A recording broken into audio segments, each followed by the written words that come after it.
I declare the meeting open at 6 p.m. Good evening, councillors, staff, ladies and gentlemen. This meeting today is being held on Wajag Noongar Budja, and I'd like to acknowledge and pay my respects to elders past, present and future.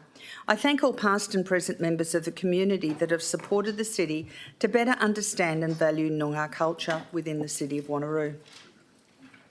I invite you to bow your head in prayer. Lord, we thank you for blessing our city, our community and our council. Guide us all in our decision-making to act fairly, without fear or favour, and with compassion, integrity, wisdom and honesty. May we show true leadership, be inclusive of all, and guide all of the city's people and many families to a prosperous future that all may share. We ask this in your name. Amen. Please note that the audio-visual proceedings of tonight's meeting will be live broadcast online, with the exception of matters discussed behind closed doors. The broadcast of the proceedings of the meeting can be accessed live and on demand through the City of Wanneroo YouTube channel. We have no requests for electronic attendance this evening, do we? Thank you. Apologies and leave of absence. First of all, do we have any apologies for this evening?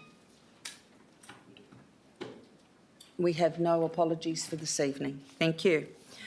We have a new request for a leave of absence. The following request for a leave of absence has been received from Deputy Mayor Rowe from the 10th of April to the 4th of May inclusive. Councillors, would you like to move it? Councillor Wright, who would like to second it? Councillor Moore. Councillors, could you please cast your vote for this?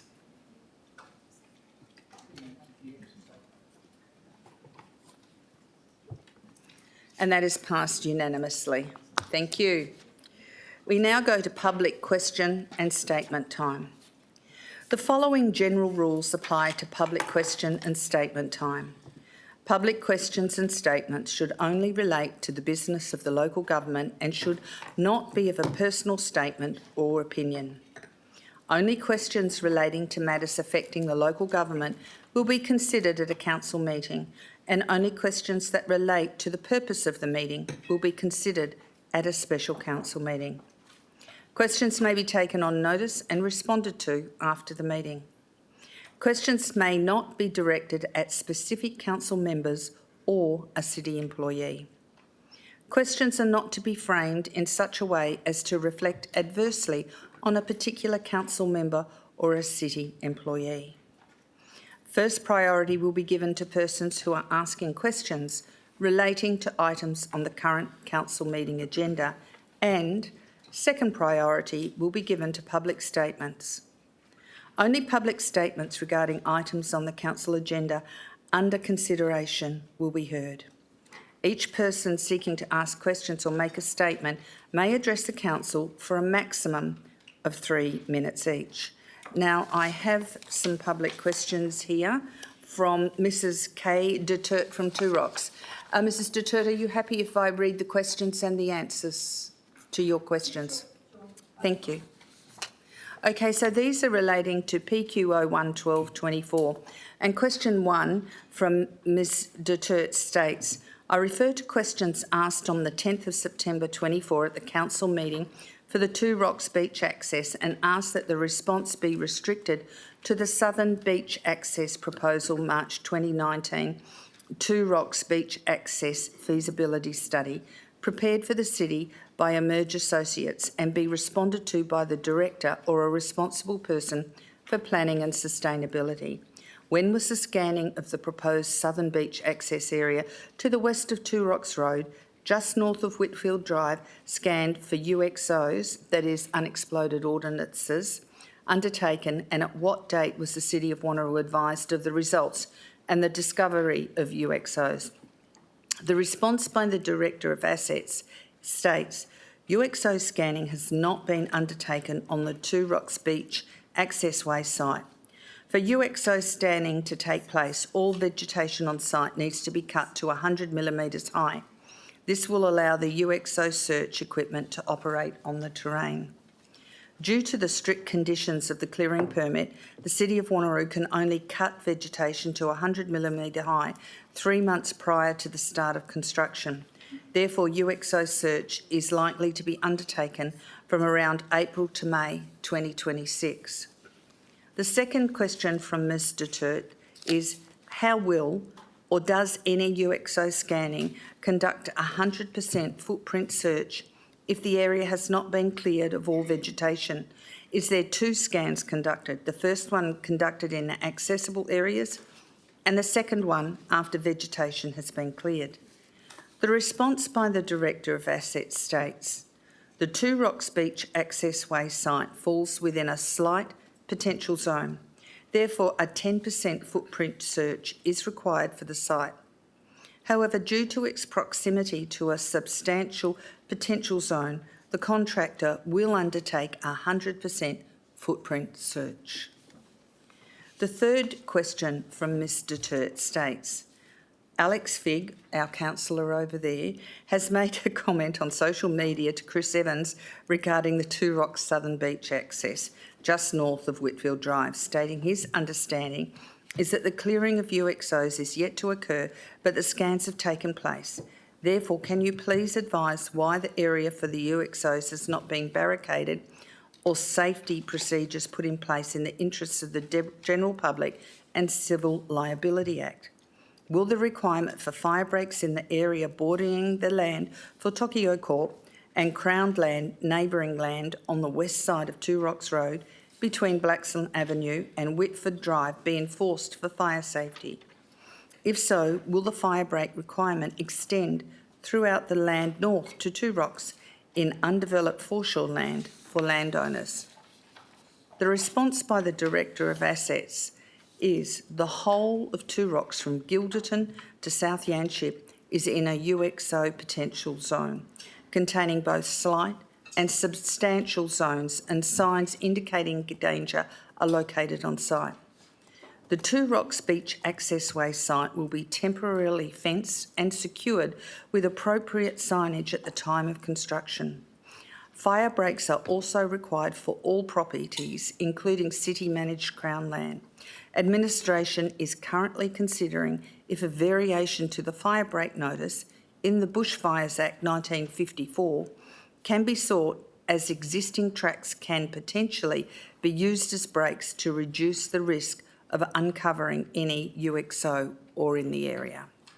And question 4 from Ms Duterte is, given Yanship has approximately 14 beach access points, while Two Rocks has 3 beach access points to accommodate the ever-increasing land development and home buyers moving into the area, along with a dog beach, which has the potential to cause harm or injury to dogs and or their owners due to the seaweed issue, when does the City of Wanneroo propose to begin and continue work on the southern beach access in the interests and safety of Two Rocks residents?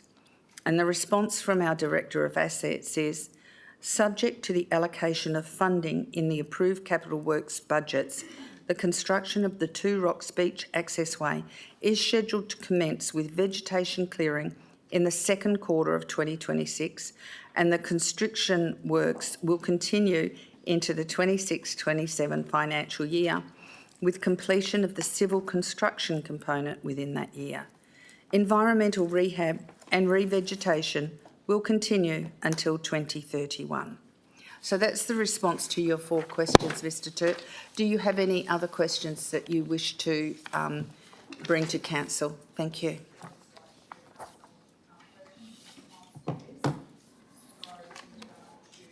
Mr Turt, can you turn your microphone on so that we can hear you? There's a button at the front and then it goes red. Where? Oh, that's it now. Okay.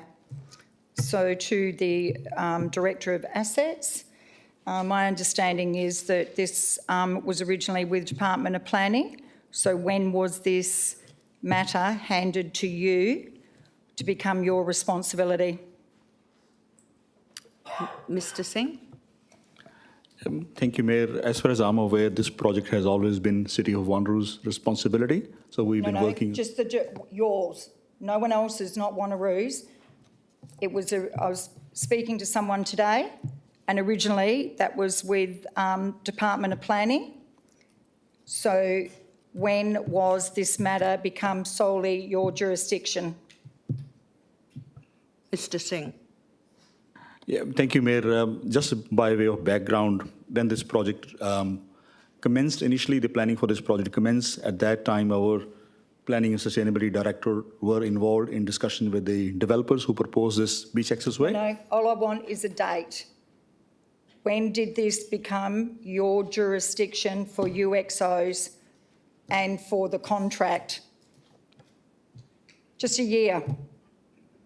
I think what Mr Turtstan is talking about, we had planning initially handling and looking at the requirements for it, and then and that's our department within the City of Wanneroo, our Department of Planning, it's not the state government. Yep. And then it was handed to Assets. She wants to know when it became part of your directorate, Mr Singh, that's all. Yeah, thank you, Mayor. I'll need to check the exact financial year when it moved over to Assets Directorate. I can't provide that at this point in time. So this year, last year, 2019? We'll take it on notice and get back to you, because we'll get the exact date correctly instead of guessing. Do you have another question? Yep. Okay, so the next one then is probably irrelevant. So if you have jurisdiction for this, will you actually be liaising with the UXO contractors and arranging that? Mr Singh. Yes, thank you, Mayor. Just a yes or no, that's all. We're short on time. Yes or no? What we're doing is when you ask a question, that's when the time is happening. As soon as you stop speaking, the time stops, and so that allows the director, so he's not limited in time to respond to your question, okay? Mr Singh, could you please... Thank you, Mayor. My project team will be liaising with the UXO contractors when we do the scanning in that area. That's Thank you, solely your Mr. Singh. responsibility. Sorry, what was that, Ms Coutert? That will solely be the Assets' responsibility to liaise with the UXO contractor, to liaise with DFIS for their procedures.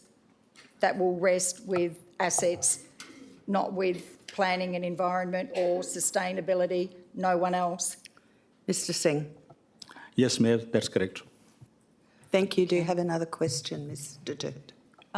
Yes, I've had my land for over 32 years, and in that 32 years, there has never been a fire break on that foreshore land between where Tokyu's land and the Crown land. Now, if I didn't have my fire break done, I get fined. My understanding, and from what I've been told from other people, and in fact from a contractor, is that there has never been a fire break there because no one is allowed on the land because of the UXO issue. So will there be a fire break put where the border of both titles runs between Blaxland Ave and Whitfield Drive? Will the council be enforcing all of those fire breaks? Mr Singh? Mayor, I think that question is better responded by either Director Community and Place or by Manager Community Safety and Emergency Management. Ms Thrush? Through you, Mayor, we'll take that on notice. I'll have to look at the property in question and see what the ownership is, and then we'll be able to come up with an answer for that one. Thank Only you. need to drive Do you have past another it. question, Ms Duterte? Yes, I do. So up to the original Two Rocks feasibility was in March 2019.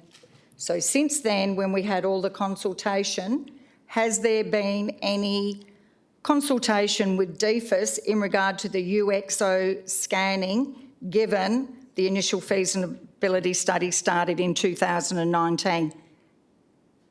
Mr Singh?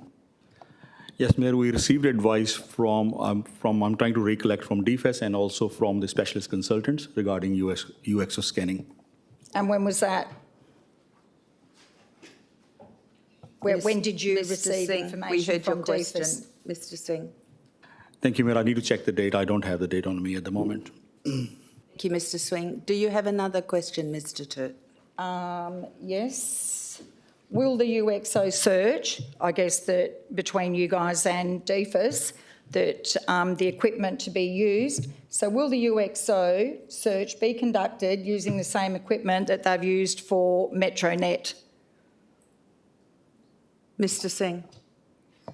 Mayor, I personally don't know. I think that will be dependent on when we hire the specialists, consultants and contractors, they will use the appropriate equipment for that site. Thank you. Do you have another question, Mr. Turt? Yes. So given that the handheld metal detector, which only scans to 1 metre deep, was used only in some areas because the government didn't contact DFIS to scan the MetroNet rail line at all, and a handheld metal detector only scans down to 1 metre, and on the titles, once it's been scanned, that should say the land has been scanned to the 1 metre. Given that we have vegetation on the top, how will the requirement of 1 metre scanning depth for UXOs, whether they can be removed or they have to be exploded, will that be achieved? Mr. Singh. Mayor, I think that level of detail will be in when we appoint the contractors to do that scanning, and they will look at what's required for that particular site. Okay. Thank you. You've actually had 3 minutes and 28 seconds now, Mr. Turt. Okay. Okay, thank you. Yep. Thank you. We have Ms Dot Newton who wants to ask questions on PQ02 1224. Ms Newton, will you take the stand? We all know you, but just give us the suburb you live in. Thank you. What do you mean we all know you? This is being recorded, you know, so people at home don't know me. My name is Dot Newton and I live in Wanneroo. Good evening, residents, councillors and staff. My questions do not relate to anything that's on tonight's agenda. The first question is what was the catalyst for the advertisement in the local paper regarding missed bulk collection and reimbursements? Mr Singh. Thank you, Mayor. Council recently made a decision for providing reimbursement to those property owners who did not receive the bulk junk collection service in 23-24. So the ad was for those property owners who may have sold in that area and may still be eligible for that reimbursement. Thank you. Do you have another question, Ms Newton? I do. I have a series of questions on that and a couple of questions on the other item. Does every household pay the same waste charge when they receive their rates? Mr Singh? Yes, Mayor, all the residential properties pay the same waste charge. Thank you. Ms Newton? So is it true that around 10,000 letters were sent out to residents regarding this missed bulk collection in 4 suburbs? Mr Singh? Yes, Mayor, I think the number of letters would be 9,555, around that mark. Yeah. Thank you, Mr Singh. Ms An Newton? opportune time to send it out when you're chasing rates, but that's another matter. So if everybody pays the same rubbish charge, we all know there are a huge amount of residents out there that don't have a verge at all. So they're paying for a bulk collection every year, all the time, and never receive one because they can't indulge, if you like. I understand that some community places or communal places were set up in some areas, but the new system doesn't allow that to happen because they're only allowed to order one bit at a time. So why are we reimbursing these people when all the other properties that A, may not have used the bulk collection system and B, were unable to use the bulk collection system are still paying for it? I'm interested. That's why I asked what the catalyst was. Thank you. Mr Singh? Thank you, Mayor. As per the City of Wanneroo's practice, the waste charge provides the entitlement to all residential property to range of waste services, and bulk junk collection is one of them. And the resident can choose to use that service, and some don't choose to use the service. So I'm surrounded by areas that have that are on battle axe blocks, and they just cannot participate in any of this. And the new properties are right up to the footpath, so they don't do that. So somebody somewhere needs to look at that prior to the next rate notice going out. Thank you, Ms. I need to ask, how much was put in the budget to pay for this? There's an item in today's Facebook page in response to something council put in, and she is saying, I received $44. Is that correct? Mr. Singh. Yes, Mayor, the amount would be around that figure. It was based on $42 plus the applicable interest. Okay, so we might multiply Yeah. that by 9,000 some odd residents. Is that the case? Mr. Singh. Yes, that's correct. Once this Ms. gets Newton, out in do the... you have another question? I do. Okay. Were go you ahead. planning to follow this up other than with this advertisement that was in the paper, which we all know is not really delivered anywhere these days? You have to pick one up. And it just mentions Alexander Heights, Girraween, Kandula and parts of Wanneroo. So I still don't understand why they were listed out when you know that bulk collection does not take place across the whole city, because it's not possible. Mr. Singh. Thank you, Mayor. In 23-24 financial year, those areas read out by Mrs. Newton, those areas did not receive a scheduled bulk collection service in that financial year, and that was pointed out to administration, and that was considered by council that in lieu of not receiving the service, reimbursement would be provided. Thank you, Mr. Singh. Ms. Newton, do you have another question?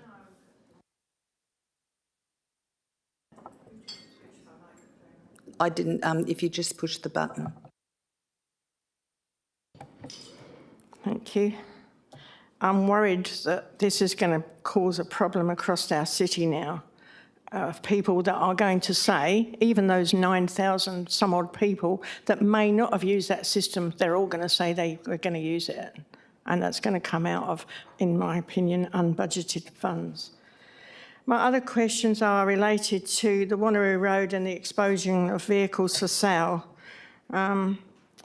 Is it true that Council was unable to issue infringements to residents and businesses exposing vehicles for sale along the stretch of the Wanneroo Road within our city, as it's a main road?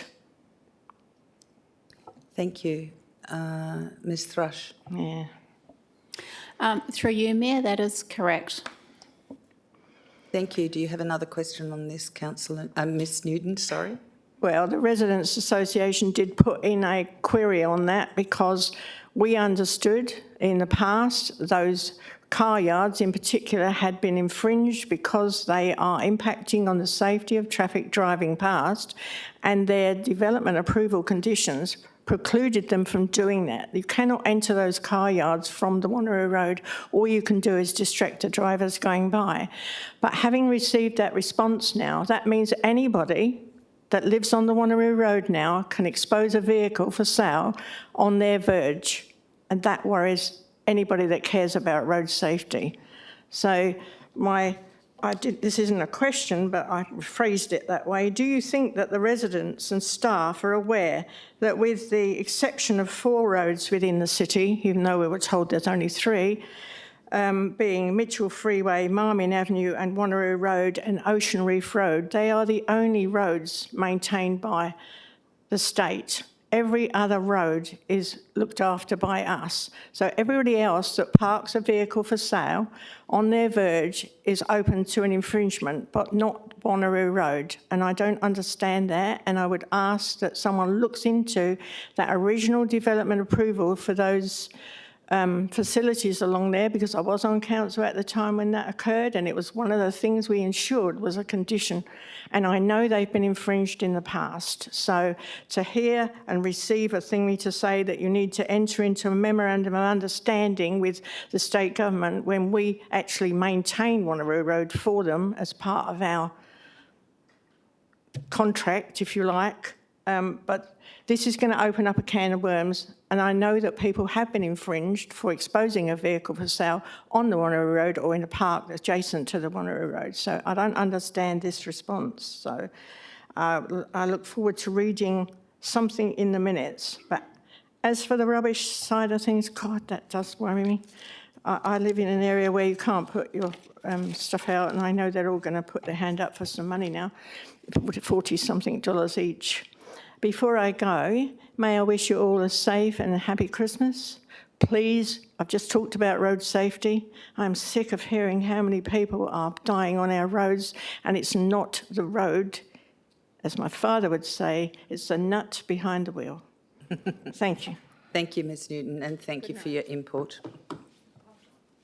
We've got one other question, but I know that she's not going to get here for 5 minutes. Is that correct, Councillor Herridge? Well, what we might do is we might do the confirmation of minutes, item 4, and if she's walked through, then we'll go back to give her the opportunity to ask the question. If not, we'll proceed with the agenda. So I'll just go to item 4, confirmation of minutes, OCO 1/12/24, minutes of the Ordinary Council meeting held on the 12th of November. Do I have a mover and seconder for this item?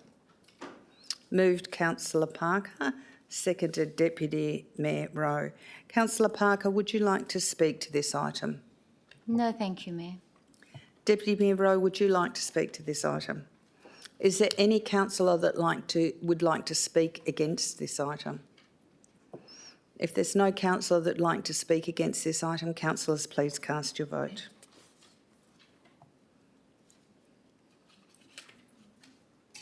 And that's passed unanimously. What we will do is we will go to item 6, questions from council members. Councillor Bedworth, keeping an eye with that. You had some questions you wanted to bring up that you gave to us 30 hours ago, and so if you could do that, and then we'll see if Tessa turns up, we'll go back to her question. If not, we'll continue the agenda proper.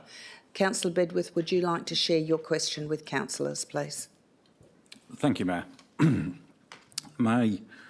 It's one question with 2 parts, essentially.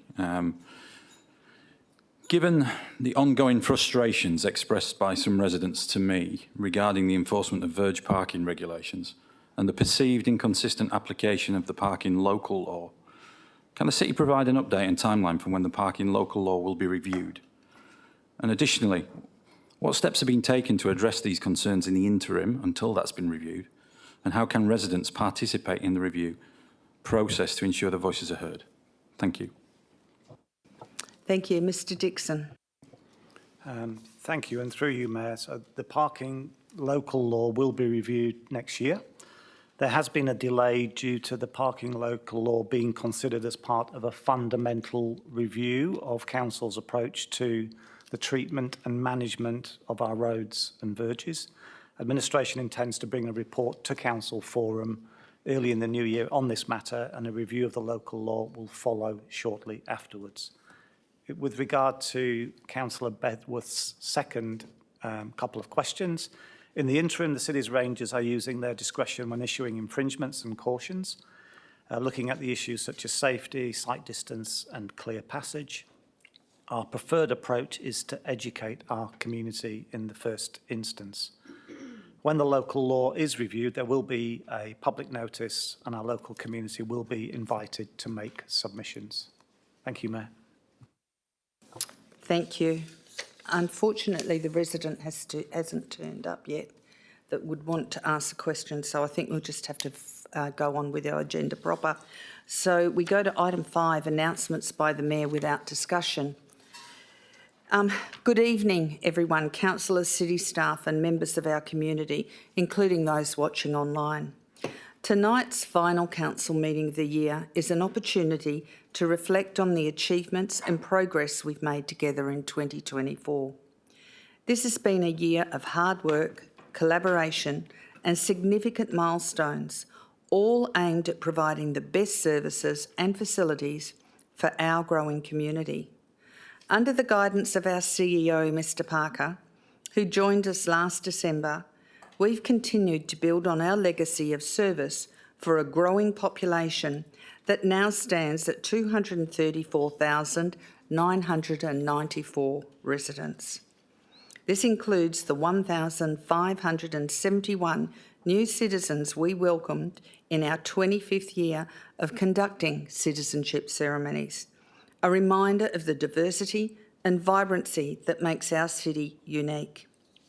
We launched our Putting Community First campaign, reinforcing our dedication to creating a city that serves its people.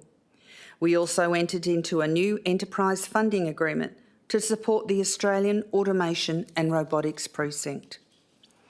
A partnership that not only bolsters our local community, but also positions Wanneroo as a leader in innovation and future-focused growth.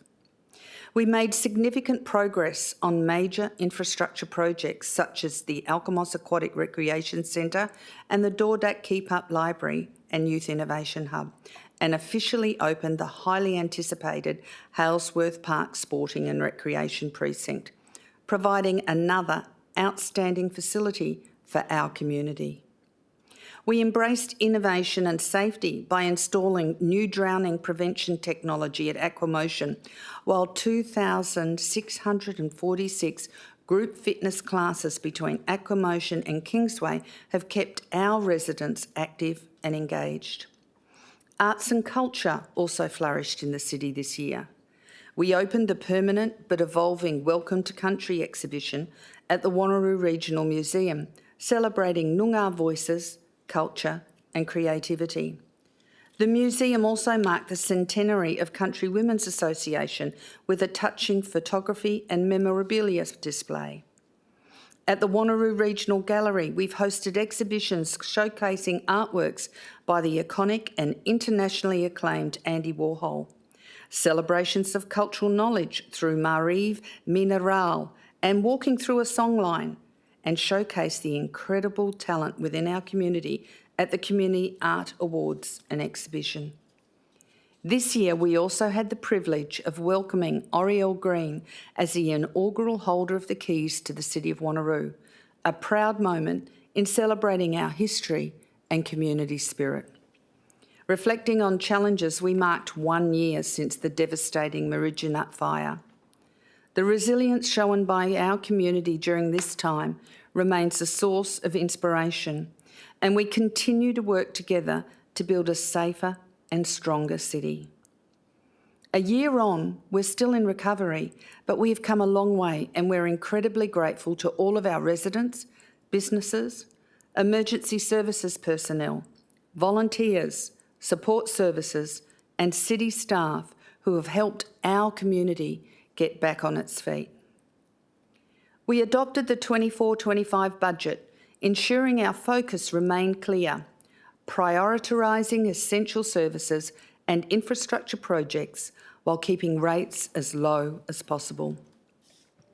This financial responsibility ensures we can continue to deliver for our residents. Our commitment to community traditions continues. We renewed our sponsorship of the Wanneroo Show for another 3 years and celebrated the 21st anniversary of the City of Wanneroo Business Awards, showcasing our successful partnership with the Wanneroo Business Association. Our numbers also tell a story of dedication and impact. We strengthened our focus on sustainability, planting 5,248 trees to enhance our environment. We rehomed 97 dogs through the Wanneroo Animal Care Centre, and we loaned an incredible 655,457 books through our libraries. These achievements highlight our commitment to fostering a connected, sustainable and compassionate community. As we close the year, I want to acknowledge the incredible dedication of our council and staff, whose efforts make all of these achievements possible.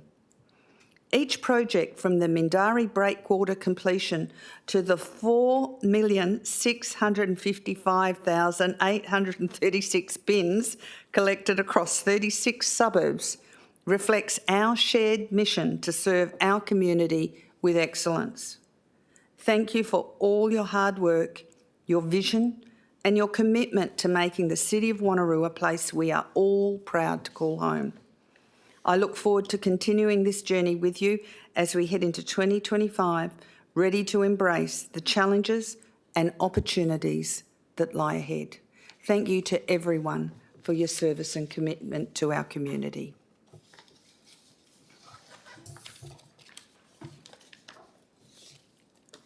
I now go to item 7, petitions, and we have no new petitions. So therefore we go to item 8, reports. And so declarations of interest by council members, including the nature and extent of which the interests are to be made at the commencement of the item to which the interest relates. Declaration of interest forms are to be completed and handed to the Chief Executive Officer. Council members, as outlined under Clause 5.2 of the City's Standing Orders Local Law 2021, we have the option to adopt certain agenda items through an exception resolution. This process allows us to pass a group of reports with a single motion, saving time and streamlining our meeting.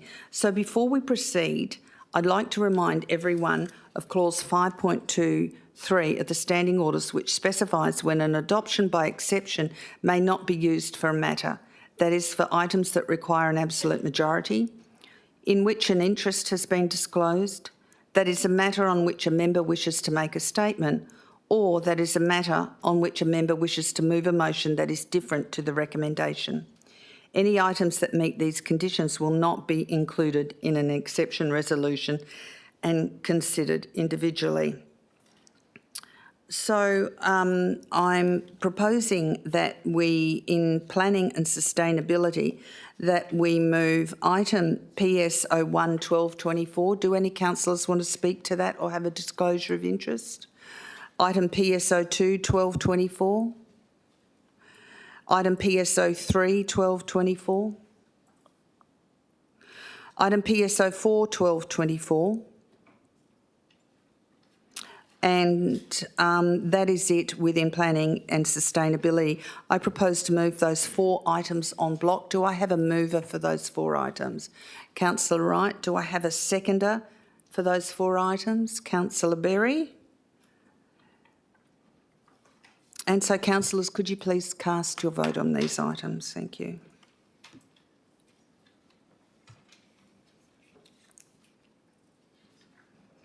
Who am I missing? Councillor Miles. And that is passed. Those 4 items are passed unanimously. We now go to assets and infrastructure. Yep.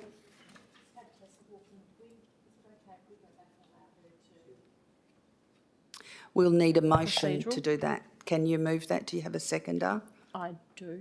Deputy Mayor Rowe, procedural motion. Councillors, we have a procedural motion to allow Tessa, who's just walked into the chamber, to speak to the motion on the dog walking. Councillors, can you cast your vote as to whether you're happy with that procedural motion?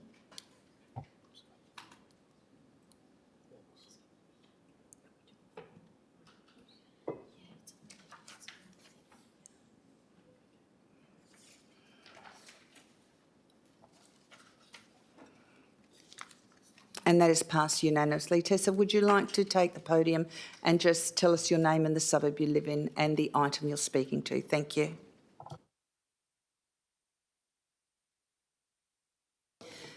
Tessa, can you push the button to turn your microphone on? Thank you.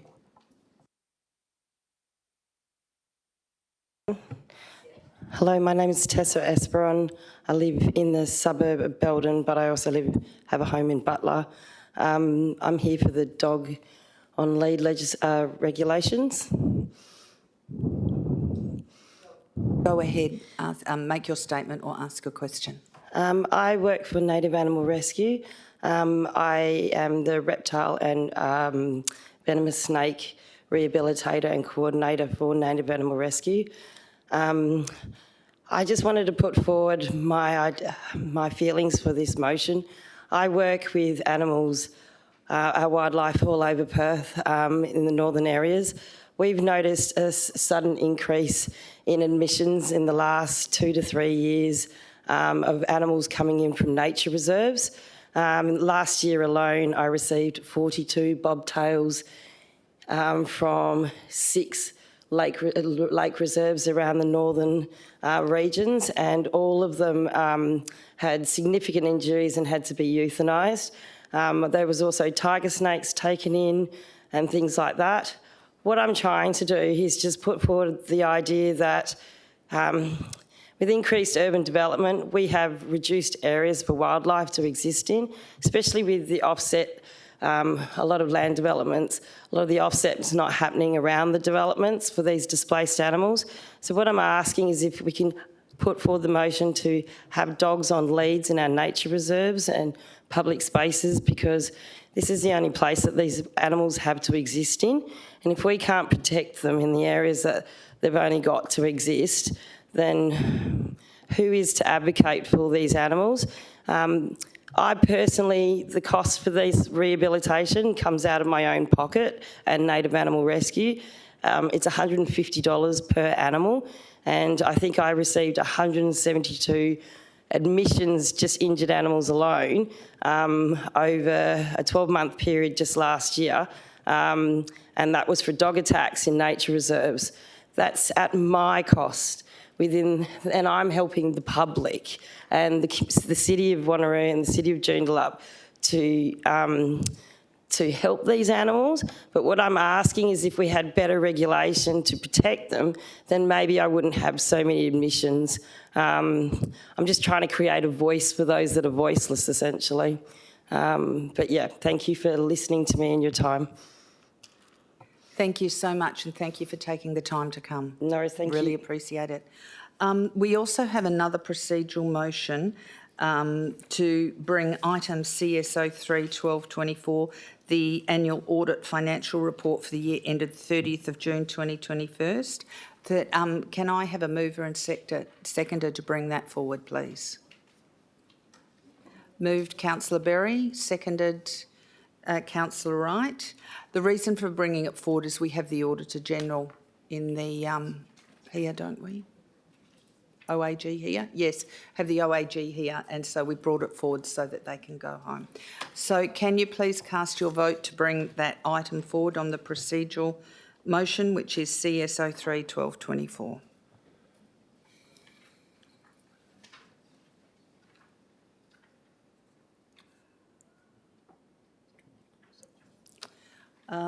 Councillor Huntley.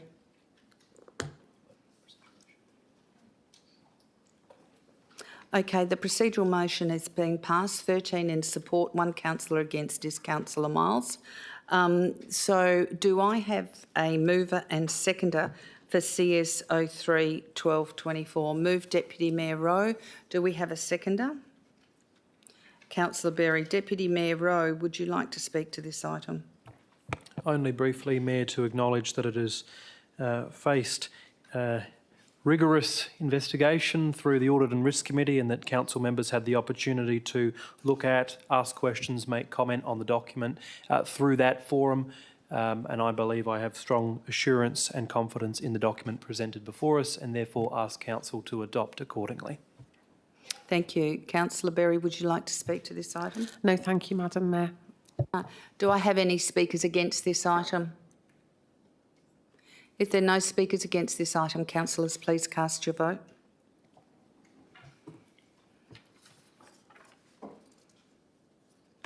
And that is passed unanimously. Thank you. We'll now go back to the agenda proper, which means we're up to assets and infrastructure capital works.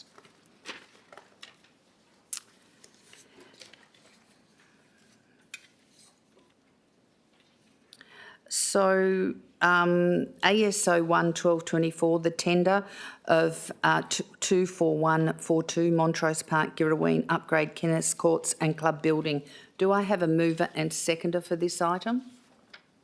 Moved Councillor Seif, seconded Deputy Mayor Rowe. Councillor Seif, would you like to speak to this item? I'm just really glad to see that it's progressing in the South Ward.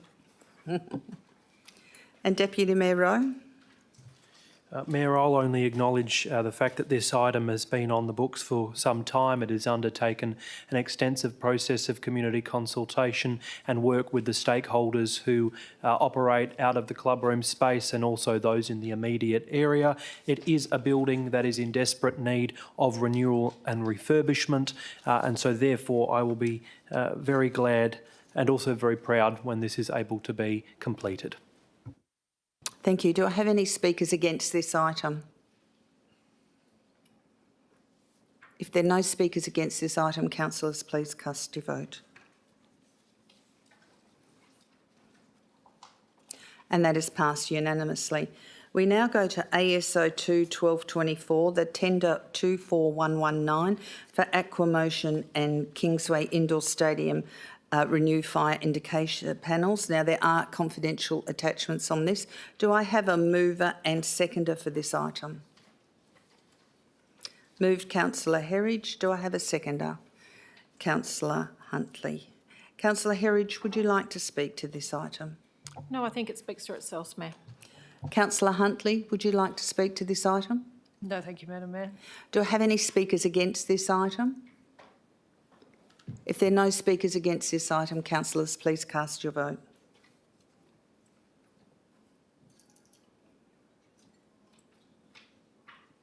And that is passed unanimously. We now go to ASO 3-1224, the Neerabutt Resource Recovery Precinct Master Plan. Do I have a mover and seconder for this item? Moved Councillor Wright. Do I have a seconder for this item? Councillor Miles. Councillor Wright, would you like to speak to this item?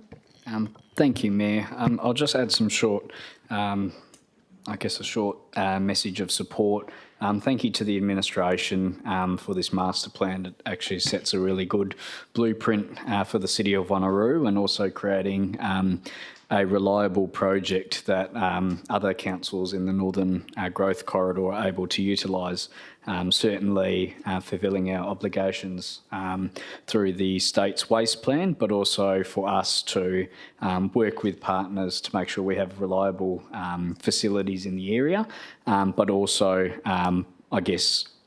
having a positive impact as well on what happens with our waste. So I commend this to council. Thank you, Councillor Wright. Councillor Miles, would you like to speak to this item? Do I have any speakers against this item? If I have no speakers against this item, councillors, please cast your vote. And that is passed unanimously. We now go to ASO 4-1224, construction of the Alkimos Aquatic and Recreation Centre. I'll be moving this item and Councillor Coetzee will be seconding it. This is an item of great excitement for our community to finally have the opportunity to award the tender of the largest project that has ever been built within the city of Wanneroo, largest single project. It was originally supposed to be on the long-term financial plan for 2040. We've been able to bring this forward and this facility will be finished in 2026 and our community will have the first 50-metre swimming pool within the city of Wanneroo, plus we'll have a basketball centre in there as well, situated right next to the rail station for the convenience of the community. So, councillors, I ask that you support this tender. I think you're all very excited about it. Once Councillor Coetzee has done her response as seconder, I will open the floor if any councillors would like to speak to this because it's such a big project, they might like the opportunity to say something. So, Councillor Coetzee, would you like to speak? Thank you. Thank you. Excitement is building as we anticipate the opening of the Alkimos Aquatic Recreation Centre, a project set to commence in January 2025 and reach completion by September 2027.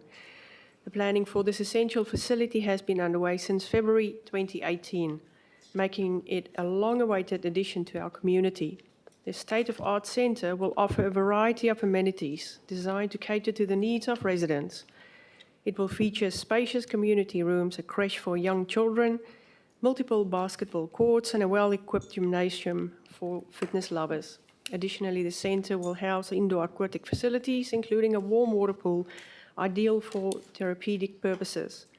and most excitingly, an outdoor 50-metre competition pool. This outdoor pool is a particularly vital asset to our region, and many local schools currently travel great distances to access a 50-metre competition pool for their swimming competitions. The need for such an all-purpose recreational space in our area extends beyond the north side of Wanneroo. It will serve the whole entire Wanneroo community, providing accessible aquatic and recreational opportunities for everyone. I want to extend my heartfelt gratitude to various levels of government that have contributed to making this dream a reality. The federal government, the state government through WA Recovery, the City of Wanneroo, as well as the Developer Contribution Plan, Changing Places Funding, and the Community Sports and Recreational Facilities Fund. Special thanks also go to all of the councillors and our mayor for your steadfast support.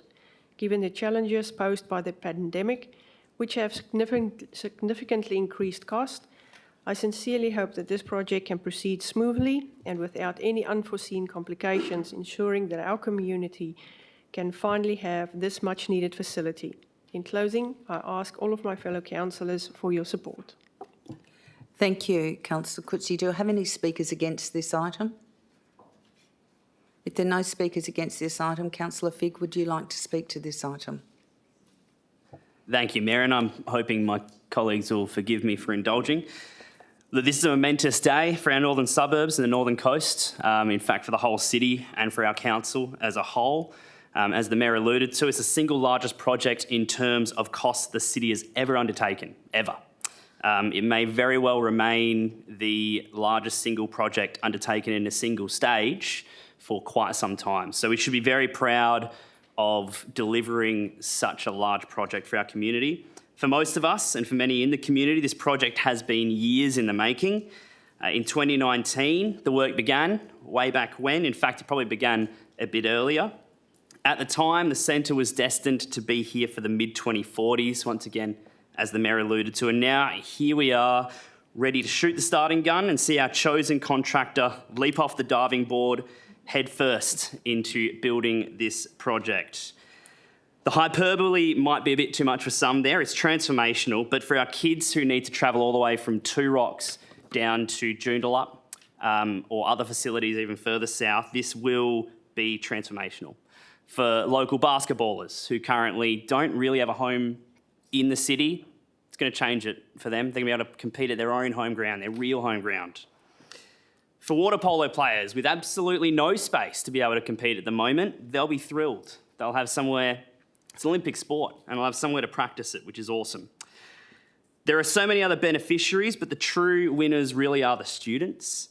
Back in 2020, I participated in trying to get the number of students we had in the area from about Butler up to Two Rocks, and we were sitting at a shade over 10,000, maybe 11,000. I imagine we're now well beyond that, probably 13,000, 14,000, and every single one of them has had to do swimming lessons by travelling 30 kilometres plus for the last decade. So this is huge. But I do want to speak about someone particularly special who is actually no longer with us, and it's the reason why I've chosen to speak this evening. Getting the petition together, we had 6,000 signatures at the time to move it forward, and it was one of those things where we were chasing a lot of signatures. In the end, we got 6,000, but only with the dogged help of the late Lewis Flood, who was a legend, infamous for trying to push for an ocean pool in the Quinns area for many years before the Alkimos pool became what it is now. I wanted to mention Lewis because his advocacy was pivotal. It was always delivered with a smile, and if you knew him, a raucously inappropriate joke.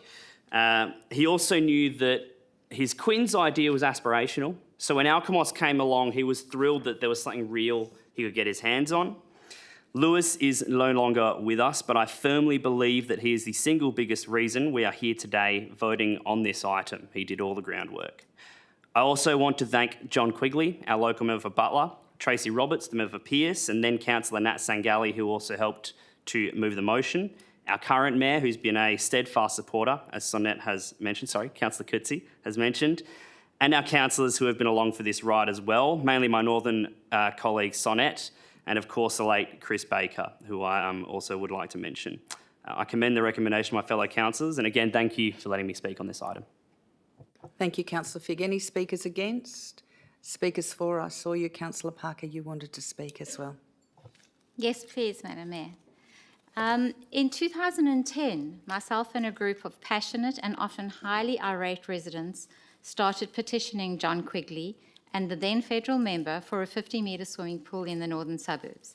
In those days, there were no private swim schools to attend, and anyone that has experience with young children and learn to swim know how difficult it is to teach in the ocean, which was the only alternative. A round trip of 80 kilometres from the Two Rocks and Yanchep area was the only option to either Aquamotion or the arena in Joondalup, both of which were at full capacity. We were promised a pool within 3 to 4 years. That was in 2010. Well, that didn't happen. But look at us now, from a simple beginning to the proposed construction of the Alkimos Aquatic and Recreation Centre. I am beyond proud and absolutely thrilled to be supporting the recommendation this evening. If I have learned one thing as a councillor, it's that the years of passion, dedication, and frustration eventually pay dividends. A perfect example, my children never had the use of a pool in the area in which we lived. However, my grandson, who will be 5 years old at the opening of the centre in September 2027, will attend his Learn to Swim lessons and at the Ark, and will attend his school carnivals along with all of the other students and residents in the area, because we as councillors and a city built for the future. Thank you to everyone concerned with this amazing development. Thank you, Councillor Parker. Do I have any speakers against? Do I have any speakers for this item? Deputy Mayor Rowe. Thank you, Mayor. Notwithstanding the cost escalations, I'll proudly be supporting the recommendation. The only comment I wish to make and what I've reflected is how significant and important it will be for Council to turn its mind in the coming years to how we replenish our reserves as projects and capital works items continue to escalate significantly. We are aware of the significant need that is emerging to produce and develop the Alkimos Regional Open Space in the near vicinity. The only way that can be accommodated due to the escalation across the board from north to south, to east to west, will be a conversation and progressive action on ensuring our reserves are ready to be able to meet that challenge. Thank you, Deputy Mayor Moreau. Do I have any speakers against? Do I have any speakers for? Any councillors want to make comment on this item? I don't think I need the right of reply, so councillors, would you like to cast your vote? And that is passed unanimously. We now go to ASO 5/12/24, the Yanchep Coastal Management Project, establishment of a community advisory group. Do I have a mover and seconder for this item? Moved, Councillor Coetzee. Do I have a seconder? Councillor Figg. Councillor Coetzee, would you like to speak to this item? Not much to say. All I can say is that it worked really well for the Quinns beach front, and I think that Yanchep do need this as well. Thank you. Thank you. Councillor Figg, would you like to speak to this item? Yeah, very briefly, I'll just echo Councillor Coetzee's comments and just probably say that we're about to see some pretty drastic changes to our coastline. So this will be a very, very valuable group. Thank you. Thank you. Do you have a question, do you, Councillor Wright? I have an amendment, if possible, Mayor. I did circulate a very late email to council support, so they do have the wording that should be on the screen, but I will read it out for councillors as well. It's to add an additional recommendation to the first one, which is unchanged. The second recommendation reads, supports the guiding principle of an integrated approach for coastal management within the City of Wanneroo through a single group to form part of the current governance review process. Have a seconder for that amendment? Councillor Miles said, to the mover and seconder, do you want to incorporate that into the substantive or not?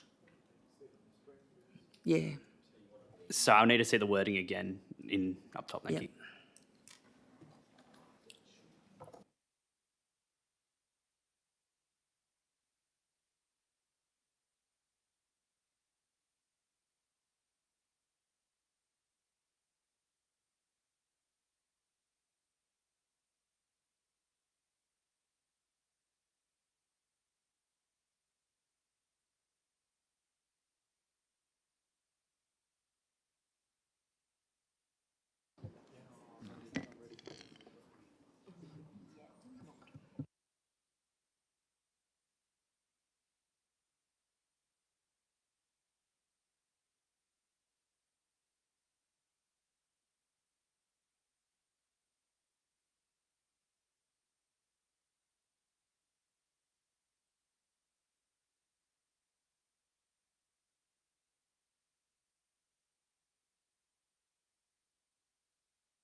Thank you, Mayor. Am I able to speak to this while the team's doing that, if that's all right, to save some time? Yes, because I think we'll take it as an amendment. We'll vote on the amendment and then we'll go to the substantive. Thank you, Mayor. Councillor Wright, could you speak to the amendment, please? Thank you, Mayor. Just to explain it simply for councillors, obviously there's a current review process happening on committees and working groups, which I believe the legal team have circulated a briefing note with councillors that is supposed to be delivered to us next year, early next year. And I thought it would be nice to have an integrated approach for working groups, in particular coastal management. There's going to be a lot more of these projects that are happening along the coast. It would be nice to, rather than having segmented different groups all over the place, to obviously still have the community involved, but have a central group that can obviously have that expertise and knowledge on coastal management while still maintaining community members on that, the same as what it would be now. But going on my questioning from last week, which I still haven't had any responses to, around dynamic groups as well, of being flexible, having community representation, but rather than having 20 sets of minutes, 20 different groups, 20 different terms of references, streamline the process where obviously this amendment still maintains the original intent of meeting those deadlines for what the group needs to do going forward, but for next year, having a more streamlined process on how we manage this. And I know this was some concerns that I know a lot of councillors brought up around streamlining processes, but also I'm also of the view that this principle should apply for all of our working groups. So rather than having a segmented approach, we should have an inclusive approach. I understand there may be different local needs, and that should be recommended and reflective in whatever this comes to us next year. But I believe as all these projects come through, rather than just having all these ad hoc separate groups come up, we can streamline it, improve the process, make sure that these projects are not taking too long to jump through all these different hurdles, but also while still maintaining the community voice on those groups, as well as councillors as well. Thank you, Mayor. Thank you, Councillor Wright. Councillor Miles, would you like to speak to this amendment? Sorry, I have to push my own button. Yes, look, I do support it on the grounds that we have been, as a council, attempting to streamline some of our committee work and advisory work.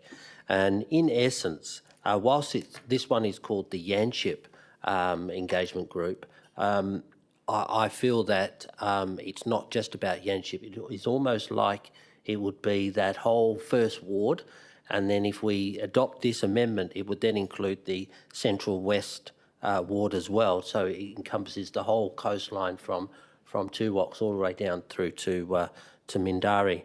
I do think that it would make a lot more sense that the coastal ward councillors would be on there as a whole, understanding the differences in the areas. Obviously, Quinns has a different coastline approach to what would be Alkimos, Eglinton, and therefore the Yanship area. And we do have some new challenging growth coming up in that corridor. And I think to get on the front foot of it, having the one coastal management group, advisory group, would actually help with our administration all the way along. So I'm in support of it on that basis, rather than having possibly 3 or 4 different advisory groups for the same coastline. Councillor Smith, do you have a question?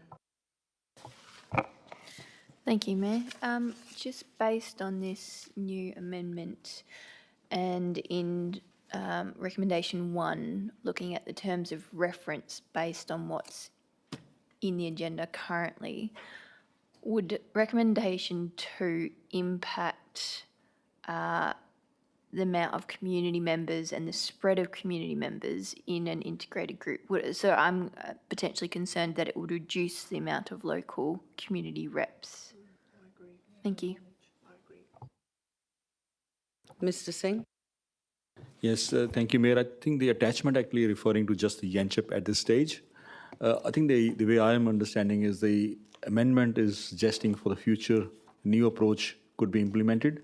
I think we need to develop more procedure and framework around the guiding principle, and before it can start impacting the other coastal management groups. Thank you. Councillor Bedworth, you have a question? Go ahead. Thank you, Mayor. I fully understand where this is coming from, but I've got to admit I'm failing to see what value this adds in its current format to the intent that's been stated.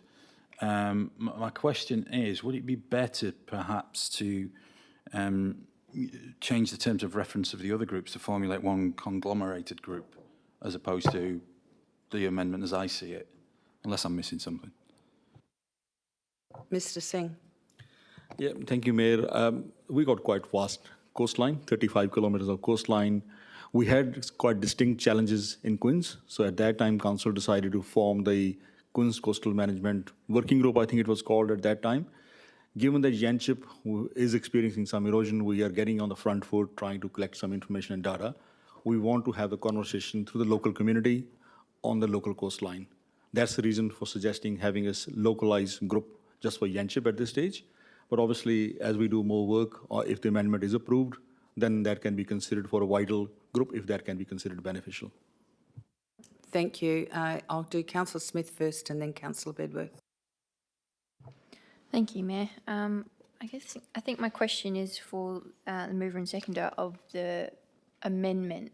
Just wanting to make sure that we're on the same page, because from Director Singh's comments, it made me think that his interpretation of this amendment sees that the Yanship group is a separate group to start with, and that in the future we'll look towards an integrated approach and then later creating a single group. So I just want to clarify that this amendment is not to just make a single group now.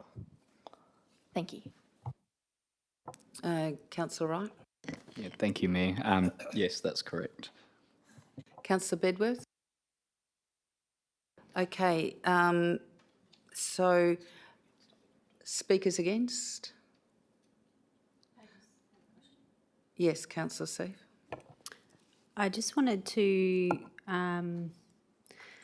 Councillor Miles said down to Mindari. I just want to check. So if this is for creation of the Yanship Coastal Management Advisory Group now, and leaving the door open for the creation of a general coastal management group in future. I just want to check that we're not limiting it to any particular suburb or any particular zone or area for the future one, or is it open for just all coastal? Councillor Wright. Thank you, Mayor. The wording of the current recommendation is to include to keep it open.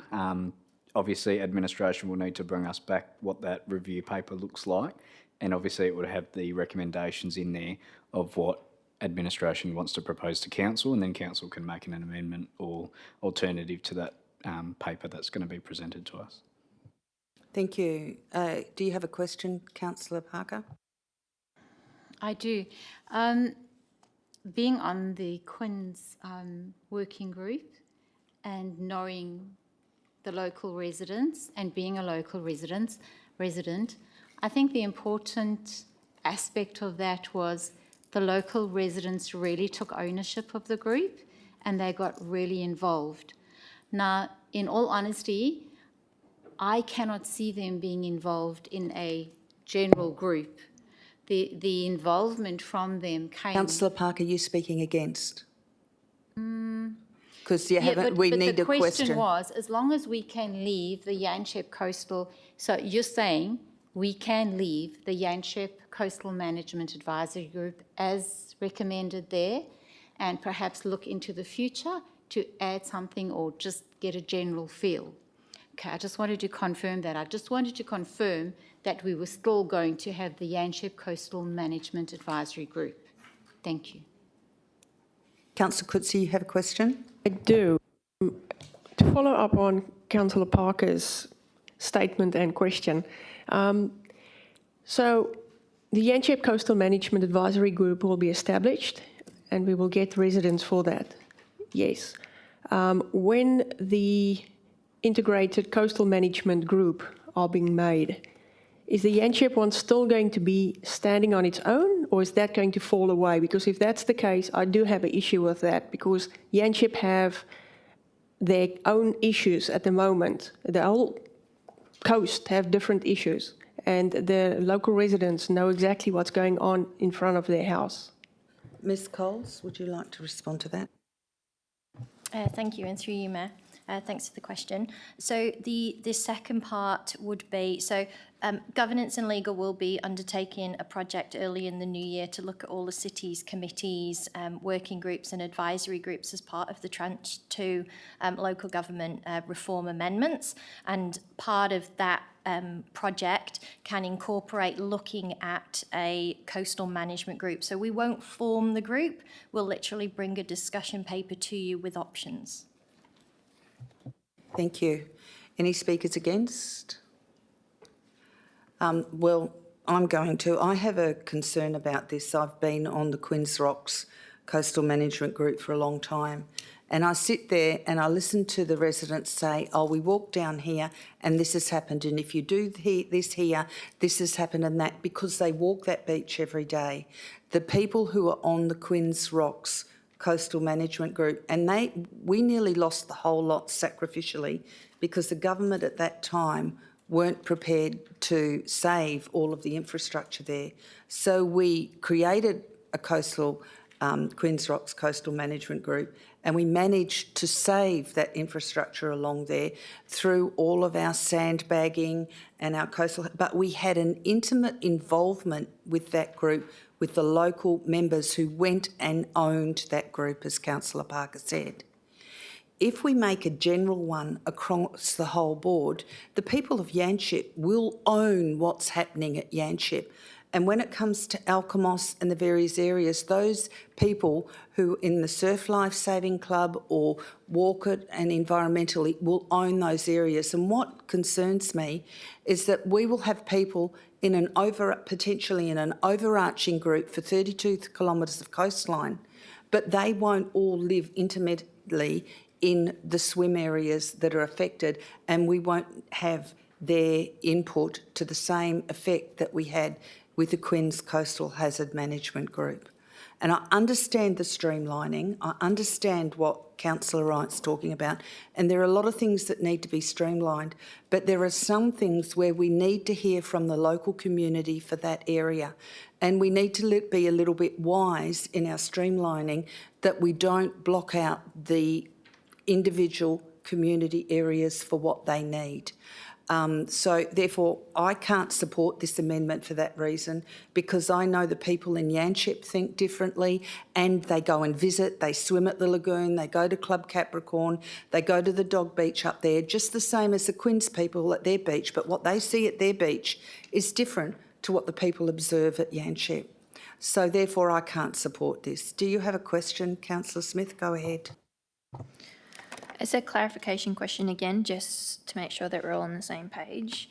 I understand your concerns as to why you're voting against this, but I think with this amendment as it stands, it's asking for information to come back as part of that review to prevent us with options. Councillor Smith, you're arguing a case, you're not asking a question. The question is that information will come to us to then be able to make a decision based on how we want to proceed once we have the information about how it will impact community members or not on the different groups. We haven't been given the information. That's what this amendment... See, this is what I'm trying to say. I don't think we're on the same page at the moment.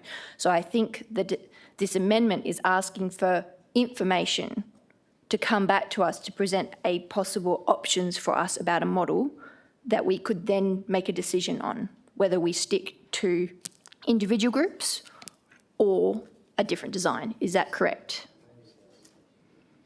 I'll ask a question to Mr Singh. Would the discussion on this be better coming to a forum for discussion instead of making a decision now through council? Thank you, Mayor. I think the item 2 potentially you could consider for a forum, but item 1 I think is quite standalone. That can be decided upon tonight. Mr CEO. Thank you, councillors. Through the Mayor, as a result of this resolution as it stands at the moment, you will create your Yanchep Coastal Management Advisory Group, and that will continue for a period of time. We are going through a review at the moment. Whether council moves this second part or not, we're going back and looking at all of the committees, all of the working groups, all of the advisory groups to try and simplify their structure. So a detailed discussion paper will be presented to you. As a part of that discussion paper, we may recommend that we have one group that looks after everything, or we may say because of community engagement, we don't have that second group. It's probably a bit early to jump to those conclusions yet. Whether we have part 2 or not, it will form part of our review anyway, because the guiding principle and the feedback we're getting from council is to try and consolidate some of those groups. So I don't think this is against what we would be doing in any case. Thank you. Do I have any speakers for this amendment? Councillor Wright, would you like the right of reply? Yeah, thank you, Mayor. I'll keep it really, really short. Just to summarise, as the CEO very clearly stated, the group will continue in its current form, being the Yanchep Coastal Management Advisory Group. The amendment was drafted in a way that doesn't affect the project timelines. It still enables community participation, but it also, in my view, will help the group also move forward with addressing council concerns around time commitments whilst still maintaining the community engagement as part of that, and that this will just be an additional piece of information that will come back as part of that discussion paper and will allow us to choose options. It doesn't lock us into anything. More information doesn't hurt. Thank you, Mayor. Thank you, Councillor Wright. Councillors, cast your vote on the amendment.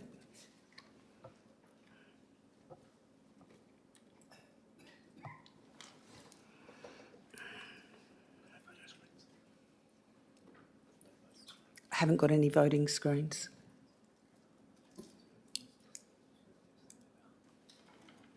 And so the amendment is supported, and there was one voter against it, and it was myself.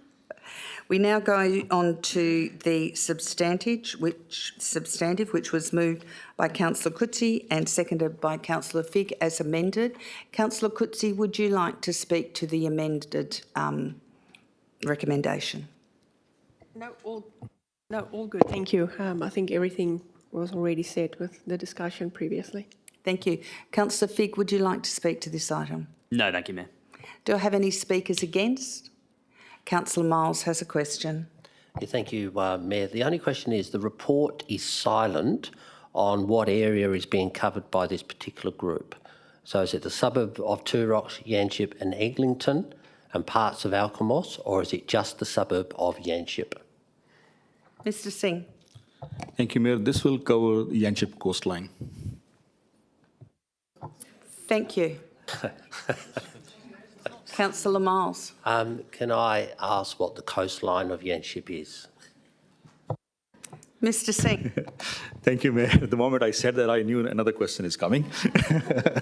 Look, I don't have the so-called changes or the definition point, but I'm happy to provide that actual map of that area. I'll circulate that through the hub. Thank you, Mr Singh. Do I have any... Councillor Coetzee, do you have a question? I do. I know that Mr Singh will come back with a map with us. Thank you for that. Can we definitely make sure that the lagoon up to the marina at Two Rocks is included? Mr Singh. Mayor, I can confirm that Yanchep Lagoon is definitely part of it, but I'll confirm the rest of it in the map. Thank you, Mr Singh. Do I have any other questions? Do I have any speakers against this as amended? If there are no speakers against, councillors, please cast your vote.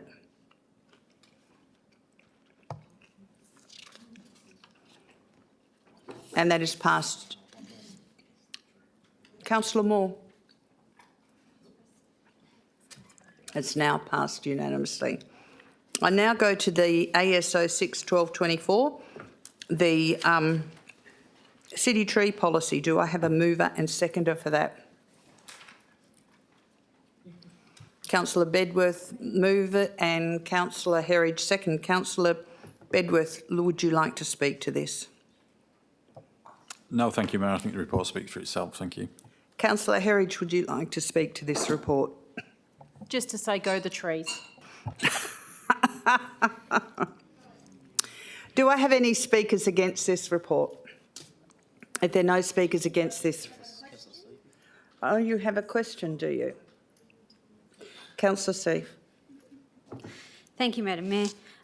Just on page 275, 10B5, it says administration will not undertake repairs of any walls, fences, large concrete areas or any damage to a dwelling. So I just the way it reads there, I just want to be able to reassure residents that if I've understood the whole idea correctly, that if a City of Wanneroo tree damages their private assets, that this is not a get out of jail free clause that's in here, and that the city will maintain proper review of said trees and take actions to prevent types of damage to their private assets. Thank you, Councillor Seif. Mr Chettlewood, would you like to respond to that? Thank you. Through you, Mayor. In such circumstances where residents approach administration making claims of damage to private infrastructure, of walls or other parts of a house, we'd refer the case through to our insurer in the first instance for our insurer to make a recommendation on behalf of the city.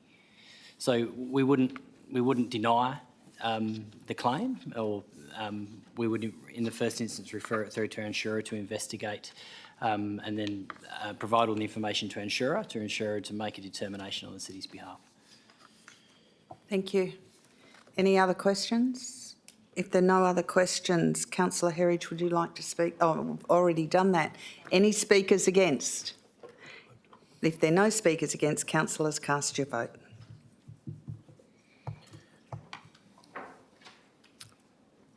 And that is passed unanimously. We now go to ASO 7/12/24, the draft Waste Plan 2026 to 2030. I have a mover and seconder on this item. Councillor Wright, seconder. Councillor Miles. Do you want to speak to your amendment, Councillor Berry? Yes, thank you, Madam Mayor. First of all, do you have a seconder? Yes, I do, Councillor Bedworth. Thank you. So just some follow-up comments, really. The amendment's been circulated. So this is an advocacy position to assist the residents, as we are aware that odours from this site come from two sources, red top bin waste and leachate. It is for ongoing decisions by Mindarie Regional Council members to deal with the leachate, but this council can advocate that odorous waste is no longer sent to Marler Park, eliminating one of the odour issues for our residents. In regard to the admin comments, the requirement to look at this and then look at the costs and look at alternative arrangements will need to be done in any event, as Marler Park will reach its capacity and will close within the next few years. So this really is just simple advocacy to try and expedite the process of stopping red bin waste going to the Tamala Park and assisting our residents with the odour issues. Thank you.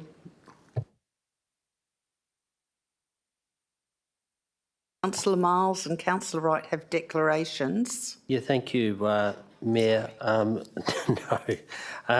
As with item AS 07-1224, with this item I disclose that I am a councillor on the MRC, and as a consequence, and I'm representing the city, and as a consequence there may be a perception that my impartiality on the matter may be affected, and I declare that I will consider this matter on its merits and vote accordingly.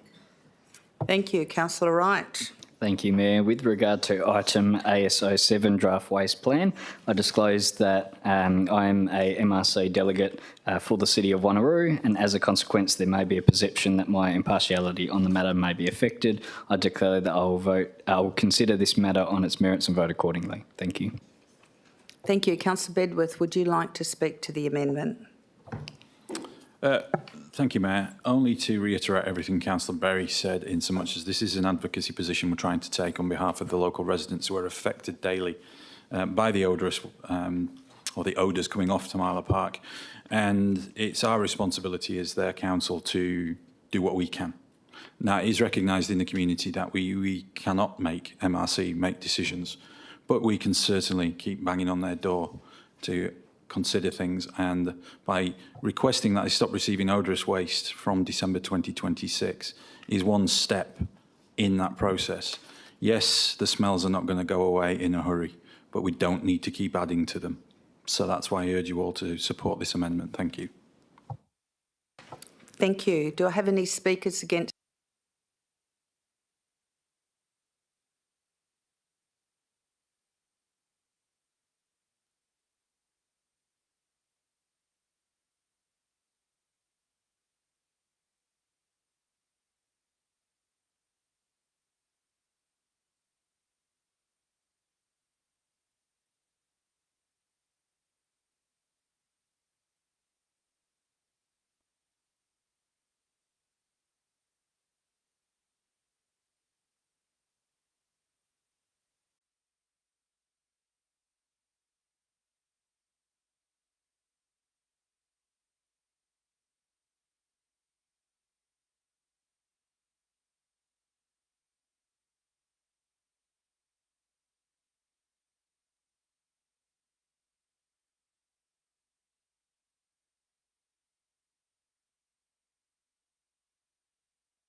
ordinary council meeting of Mindari Regional Council. At that council meeting, Councillor Wright asked a question of MRC administration, and the response provided was that the landfill will reach its capacity by around November 2027, should basically the circumstances remain the same the way they are now. That's where I think Councillor Herridge is referring to. Yes. Do we have any other questions? Councillor Moore. Thank you, Mayor. I asked this question last week as well, and I just for my own clarification. So, with the waste transfer station in Wangara, are we potentially moving the smell issue from what's happening at Smiler Park? I understand there will be no leachate, but will that start to then impact the surrounding community in Wangara or not? Mr. Singh. Thank you, Mayor. I think waste transfer station won't impact the surrounding community due to smell. The intention would be that to bring the waste there and then move it out to another waste management facility the same day. So there will be less likelihood of any odor issues coming out of Wangara. Thank you. Do I have any speakers against this amendment? You've got a question? Councillor Coetzee. If we stop with the red bins, are we financially liable for if we break the contract earlier? Mr. Singh. Mayor, I think I probably need a little bit of an explanation. Under the constitution of MRC, all member councils' red lid bin waste has to go to a facility managed by MRC. So at this stage, there is only one facility, which is the Tamala Park landfill. So that's where this red lid bin waste is going. If this amendment is carried, we will request Mindari Regional Council to stop receiving orders waste from December 26. Should that be accepted by Mindari Regional Council unconditionally, then the contract will be considered as honored. If they attach any conditions, then this council will have to consider what those conditions are and how they can be addressed. Thank you. Do you have a question? I'll go to Councillor Herridge first, then Deputy Mayor Rowe. Thank you, Mayor. Just one last one. I'm confused and I don't feel I can support this only because we're requesting that the MRC stop receiving our own waste. We need to put it somewhere. So if we don't have somewhere to put it, where does it go? I know we're only requesting them to, but is that correct in how I'm understanding point 3? Mr. Singh. Thank you, Mayor. Should this amendment be carried through and that date is accepted by Mindari Regional Council, we will have to then have arrangements set up with another facility to receive our red lid bin waste. And as the comments do indicate, they are at some distance away at this point in time. And then that's the reason we are proposing a transfer station, which will require in any case once Tamala Park landfill reaches its capacity. So our waste will have to go another facility from this date, should this date be accepted by MRC. Thank you, Mr. Singh. I just want to let everyone know that we are on air audio direct online at the moment, even though we don't have the visual, just so that as you're speaking, you know that everything's can be heard online and can be taped. Deputy Mayor Rowe was next.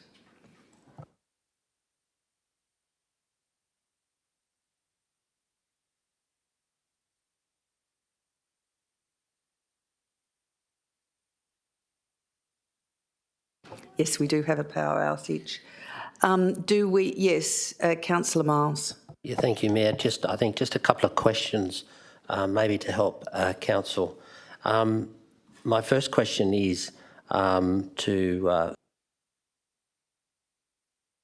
Just quickly, Councillor Miles, we now have visual online, though our mics seem to be going off repeatedly. Yeah, so my question is, through yourself to Mr. Singh, is the waste to energy contract that currently is before the MRC, which has been approved, is that likely to be up and running before the December 26 timeline within this amendment?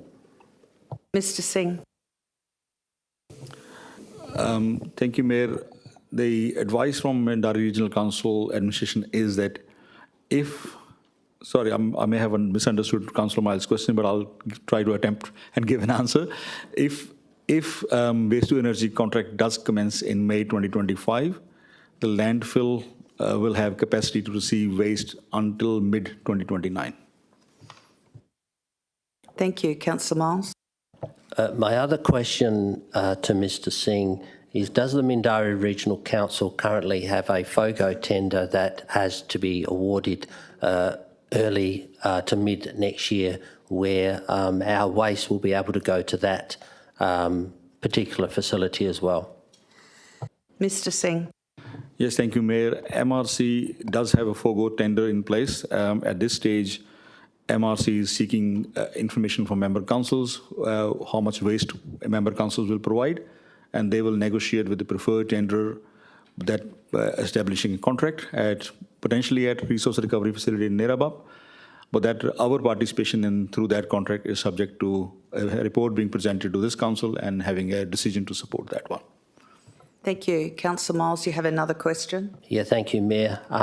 Just further to that, so bearing in mind item 3 on the amendment, it just says requests Mindarie Council to stop receiving odorous materials at Tamala Park landfill from December of 26. So that is this council.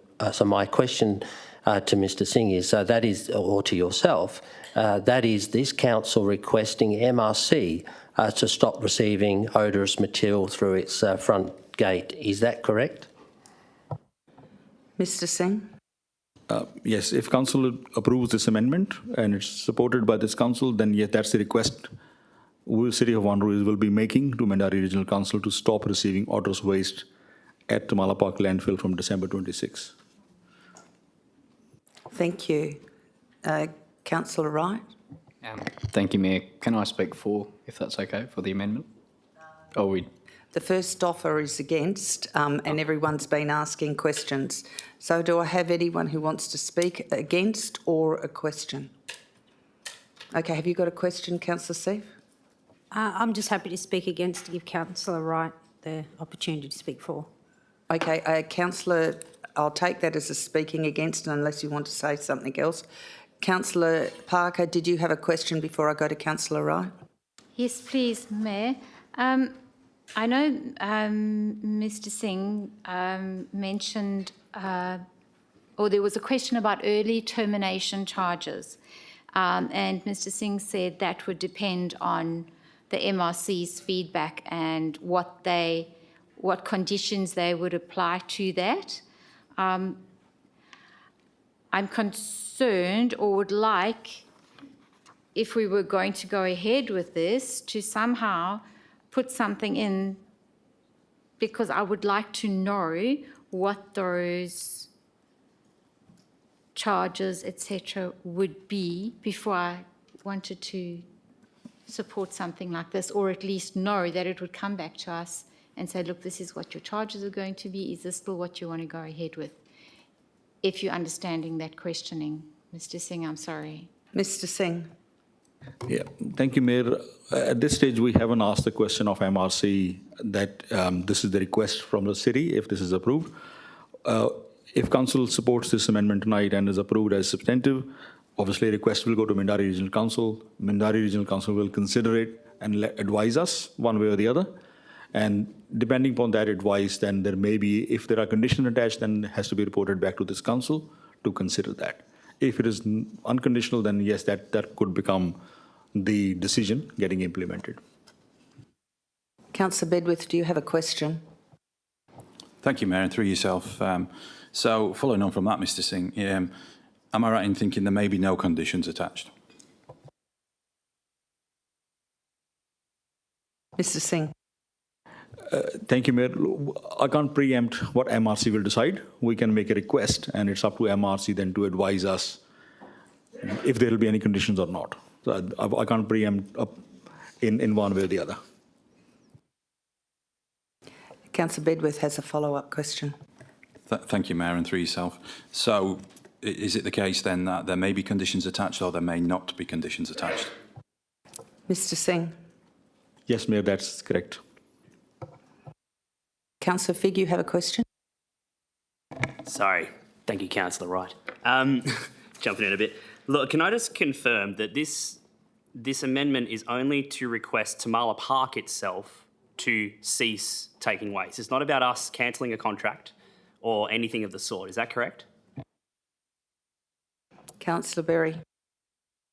Yes, that's correct. Thank you. Any other questions? Councillor Miles. I just wanted to ask a question through yourself, Mayor, because some of the councillors are asking the question of Mr Singh, and it's not clear on the answer. Can he please point out what contract would be squashed or cancelled if we decided not to use the MRC? Mr Singh. Thank you, Mayor. As council members may be aware that City of Wanneroo is one of the 7-member councils of Mindarie Regional Council. As per the constitution of Mindarie Regional Council, member council's red lid bin waste has to go to a facility managed by the Mindarie Regional Council. At this stage, they only have one facility, which is Tamala Park landfill. So that's where all member councils, unless members have an exemption in place, all member councils' red lid bin waste is meant to be deposited at Tamala Park. That's an obligation of member councils. Thank you. Do you have a question, Councillor Wright? Yeah, thank you, Mayor. Just on Director Singh's response just then, could I ask for some clarification around sorry,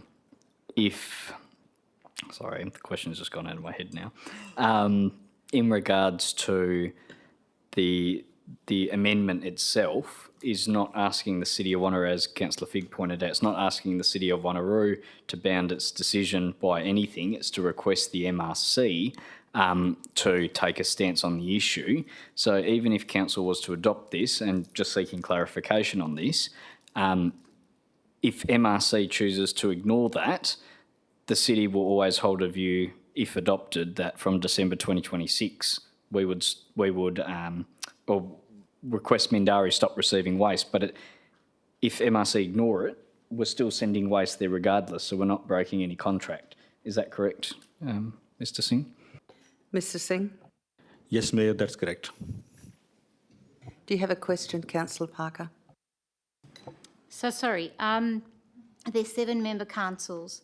So if we adopt the amendment tonight, MRC would stop accepting red bin from Wanneroo. The other members would have to do the same thing with their council to stop the red bin waste, or we would make a decision which would impact everybody, and the MRC would not then have any red bins from any of the 7 member councils? Mr Singh. Yeah, thank you, Mayor. The way I read this amendment is that if this is approved, we will be requesting Mindarie Regional Council to stop receiving odorous waste at Tamala Park landfill, which means they will stop receiving waste if they decide to from all members or even from any other commercial operators as well. So they won't receive any odorous waste if they accept this request. Thank you. Councillor Miles. Yeah, thank you, Mayor. Mr Singh, you do make it hard for council. So, Mr Singh, out of the 7 member councils, how many councils have already adopted to send their red bin refuse to a waste-to-energy facility? Mr Singh. Thank you, Mayor. My understanding is in response to MRC's tender for waste-to-energy, they requested member councils to decide. 6 council members have supported that tender to be assigned to a preferred tender. MRC is still awaiting a decision from one member council. Thank you. Do you Sorry, have a Mayor, can I just bit of context to why 6 and 7 is coming into place? MRC yes, Constitution. Mr Singh. Thank you. MRC Constitution requires all 7 member councils to provide a decision to support waste-to-energy tender before that waste-to-energy contract can commence. Mr Singh, can I clarify that an absolute majority is needed for that. Oh, no, that's not an absolute majority. It's a total acceptance by every single council has to approve it before it is passed. Is that correct? That is correct. Every member council has to pass a resolution supporting MRC waste to energy tender or whatever the conditions are attached to it. Then MRC can then award that tender and enter into a contract. And is it correct at this point in time, 6 councils have supported the waste to energy tender and there's only one that hasn't supported it, which is our cousins across the lake. Is that correct? Yes, Mayor, that is pretty well known. Any other questions? Councillor Moore. Thank you, Mayor. I just wanted to ask, with us being a part of the MRC, by not sending our red bin waste, does that start to expedite us closing the MRC council? Or does that prolong us being a part of a council there? Mr. Singh. Yeah, thank you, Mayor. There are 2 different questions. One is Tamala Park Landfill is a facility managed by Mandari Regional Council. This doesn't impact the organisation as such. That will be a separate consideration about the organisation itself. Thank you. Okay, now we've had an against. You wanted to speak for. Did you get to speak for, Councillor Wright? No, thank you, Mayor. But if Go I ahead, can, Councillor Wright. I'll keep it short and I'll try and really break it down because I know it is an issue that is really hard to understand unless you've sort of been throughout the journey of the process. So essentially, once waste to energy is adopted and Dundebar comes on board with that process, if they do, there will still be capacity at Tamala Park.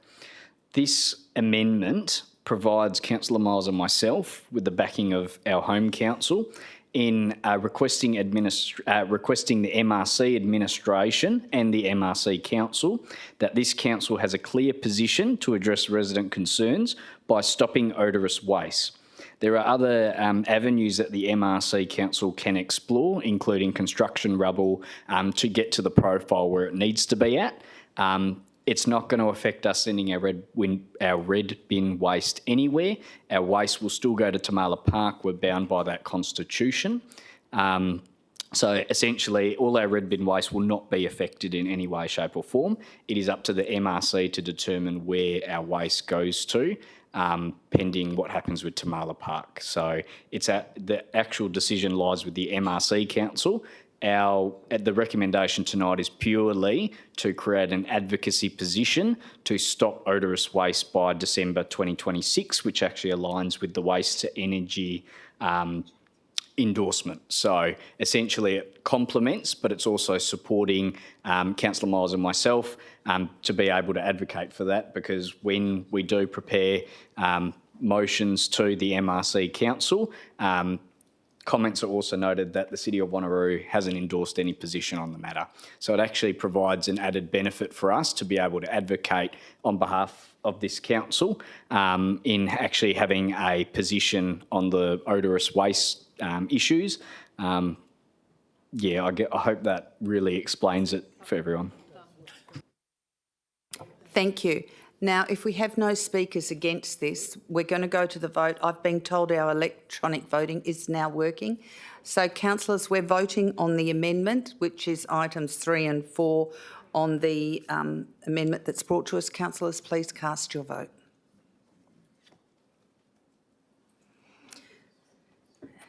And I can't see the voting screen, guys. I can now, and that was passed unanimously.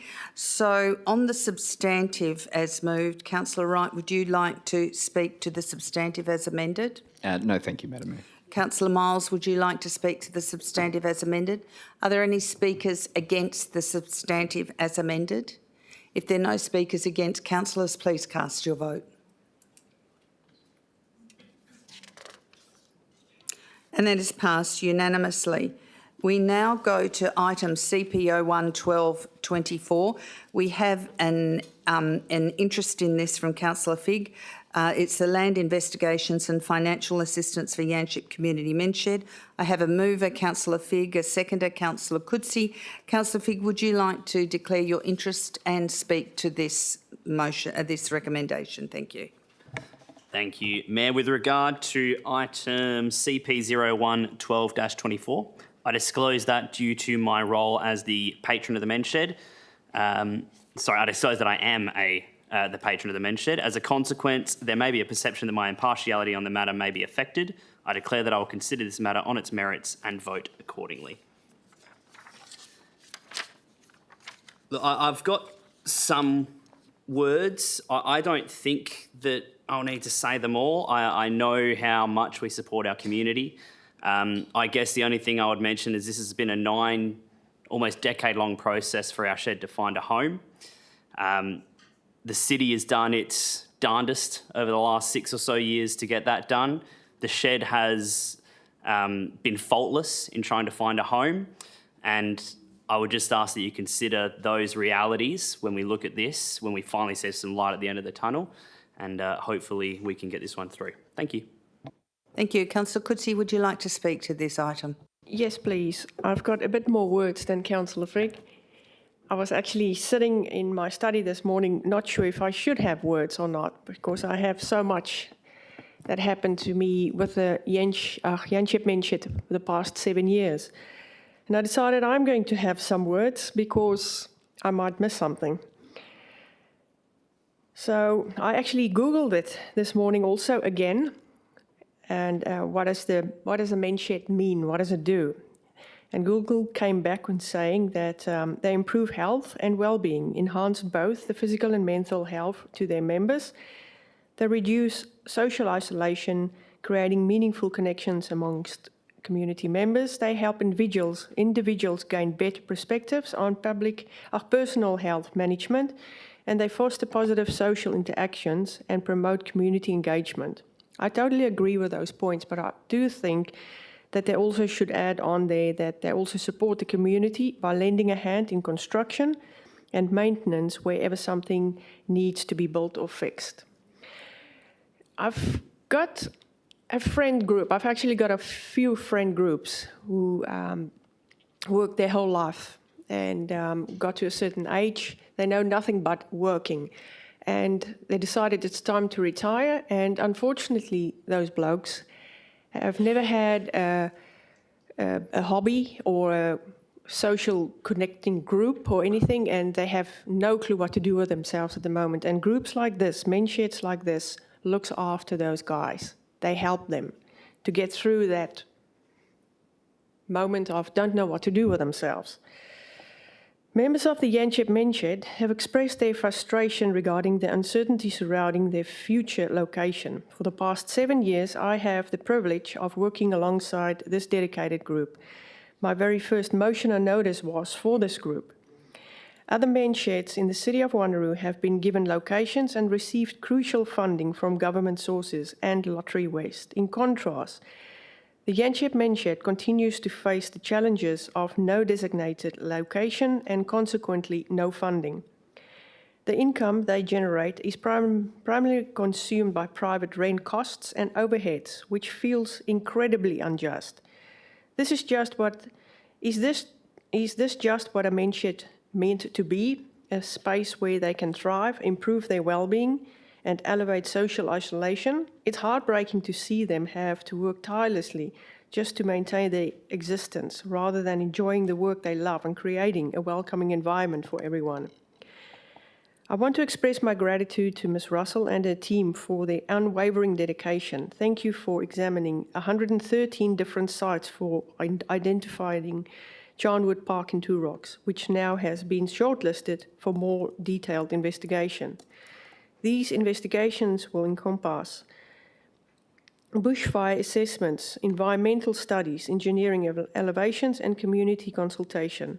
Also for supporting the Janship Menship with the advocacy and external funding towards the construction of a community shed, shed facility in capacity building support that will be provided to Janship Menship to assisting the development towards becoming a sustainable community group. My tongue didn't quite work, they worked together. To my fellow councillors, I urge you to lend support your support in addressing this pressing concern. While we cannot predict the future, John Wood Park would very well be the solution we have been searching for. Let's work together and provide this essential group with the home they truly deserve. Thank you. Thank you. Do I have any speakers against this item? I'll go Councillor Moore first and then Councillor Bedworth. Thank you, Madam Mayor. The question I did ask, and I did ask this last week, and I have struggled to find it in the report, is what other community group of 33 people do we give $10,000 per annum to cover their rent? Ms Davis. Oh, thank you, Mayor. I'd like to defer the question to the Manager of Community Development. Ms Russell. Thanks, Mayor Aitken. So through you, we don't actually provide any direct report of that direct financial support of that value for lease arrangements, but we do provide financial support through other means such as peppercorn rental agreements, community funding programs, donation of furniture or technology items. So there might be financial support but given in alternative means. Thank you. Councillor Moore. Thank you. And is it to a similar price point? Ms Russell. I'd have to take that on notice. Each group would have a variety of different values, particularly the peppercorn rental arrangements. If we were to provide, if we were to charge a greater value, say commercial rental prices, it would be over the $10,000 mark over a period of time. But in terms of exact value per group, there would be a number of different groups we'd have to do that analysis on. Thank you. Councillor Bedworth. Thank you, Mayor. And before I ask my question, can I just thank Councillor Figg for shoehorning the word darndest into his speech just then? I've not heard that in a long time. My question is, and I say this with regards to the men's shed, and I understand fully what the value they provide to the community. So, with the struggles that this particular shed has had over the years, which is evident in the report, and there's some commentary, some very short commentary in regards to it, what assurances can administration give us that the city will be providing not only a financial support to this group, but also some business acumen, marketing acumen, to get these guys in a position where they can self-sustain and not keep coming to the city cap in hand, and give them the skills and abilities necessary in a business sense to flourish? Ms Russell. Thank you, Mayor. Through the funding arrangements, we can set some KPIs in terms of participating in various capacity building programs that the City of Wanneroo can deliver. In addition to that, we can set KPIs in relation to growing the building fund based on the money that they may save by not having to pay the full rental costs. Thank you. Any other questions? Okay, everyone's hand's gone up. Councillor Seif. Thank you, Madam Mayor. I have a two-part question about peppercorn leases. How many peppercorn leases do we have? And is the City of Wanneroo still issuing new peppercorn leases? Ms Jennings.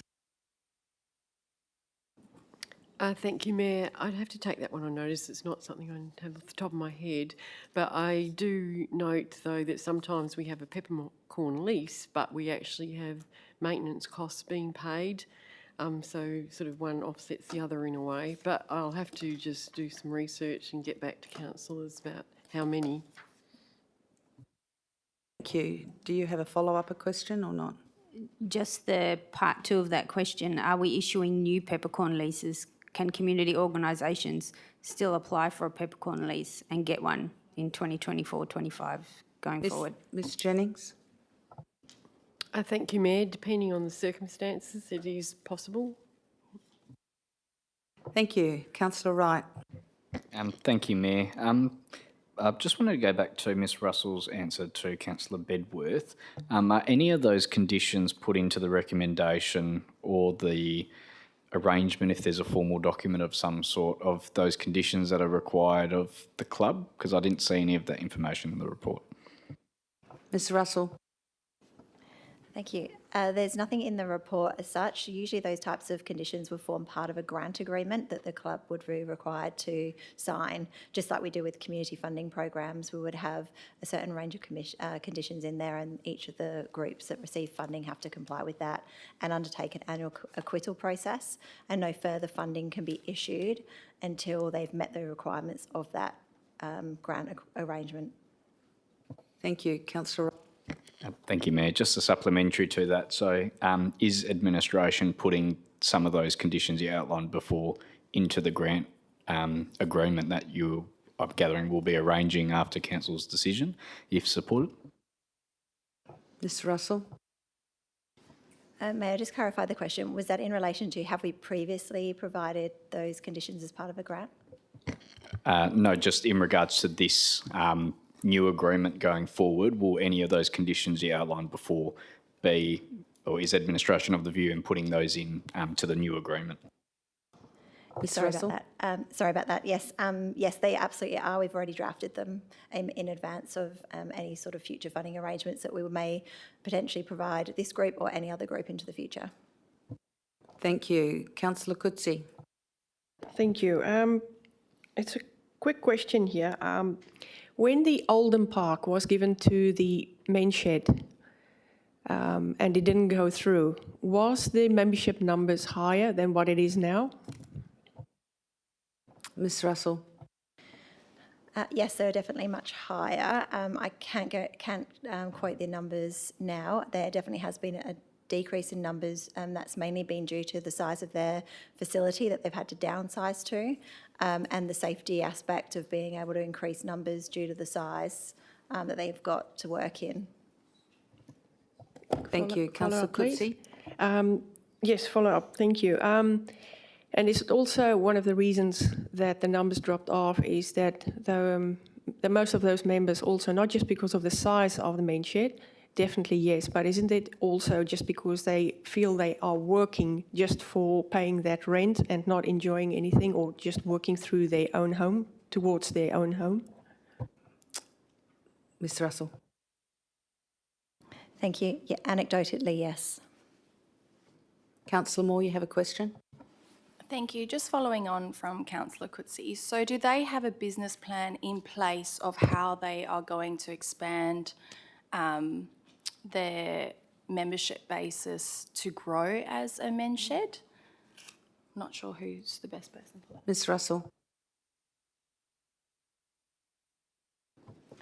They have previously attempted to do a business plan. We've been working with them on trying to make that more realistic. The challenge has been not actually knowing a site and what size of a shed that they actually need to build, and also what sort of funding arrangements they need to actually gather for that shed.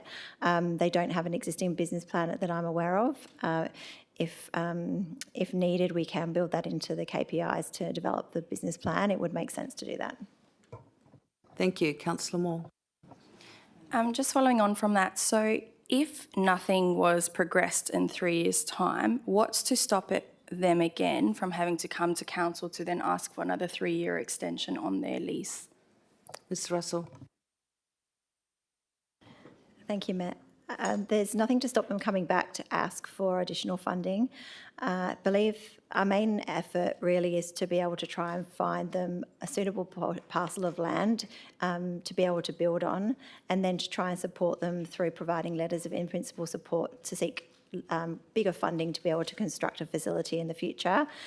If there is no funding received within that period of time, there needs to be some questions in terms of, is there likely for them to be able to receive funding into the future at all, and then some discussions in regards to the future of the shed and alternative methods of delivering that type of service.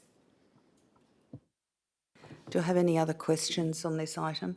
Councillors, do I have any speakers against this item? Speakers for? Councillor Miles. Yeah, thank you, Mayor. Council, I would ask you to support the item before you tonight. The Yanchep Men's Shed has been through a lot of trials and tribulations. because the City of Wanneroo does not own any land in Yanchep. The only place it's got is the sports club and some other little pieces of land that are clearly not suitable for a men's shed to be located up there. I understand administration, as indicated by previous council Coetzee, saying that there's been a lot of places looked for, a lot of land that is either attached to the end of a school. Ideally, that is not suitable. Men's sheds are there for the well-being of men that are either single, who have lost partners, and or young men needing to learn skills going forward. And I have seen that personally myself, the Northern Suburbs men's shed, which is only not too far from here. I support the shed 100%. I do believe the shed has been let down at times by this council or the administration, both, because we haven't been able to find something in concrete. We haven't been able to say, this is where we're going to put it, and we're going to build a shed of 50 metres square or something like that. We've just left everything up in the air. I'm not being critical of administration. It's just happened that way. I think there is a bit of a path forward now, and I would like us to proceed with that pathway. And as we have said previously in other meetings, there are 2 elections coming up next year. I'm sure they will get some sort of funding from either one of the political parties at either a state or federal level. Thank you, Mayor. Thank you. Speakers against? If there are no speakers against, I'll go to the right of reply for Councillor Figg. Would you like the right of reply? Okay, so councillors, please cast your vote on this item.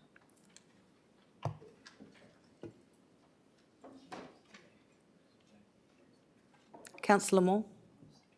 And that's passed unanimously. We now go to CPO2 1224, the Local Heritage Survey 2024 draft. Do I have a mover and seconder for this item?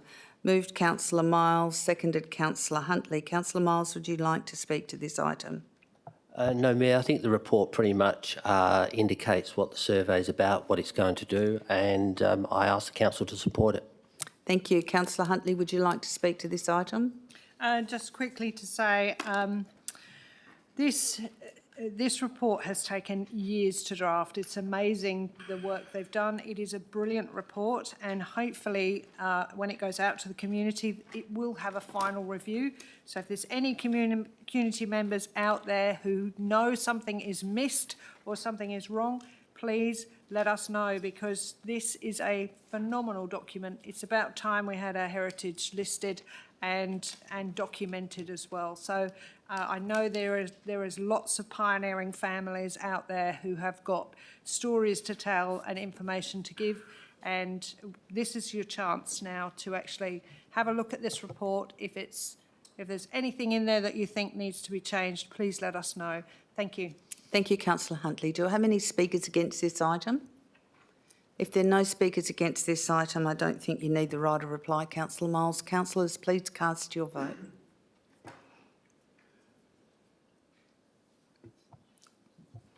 And that is passed unanimously.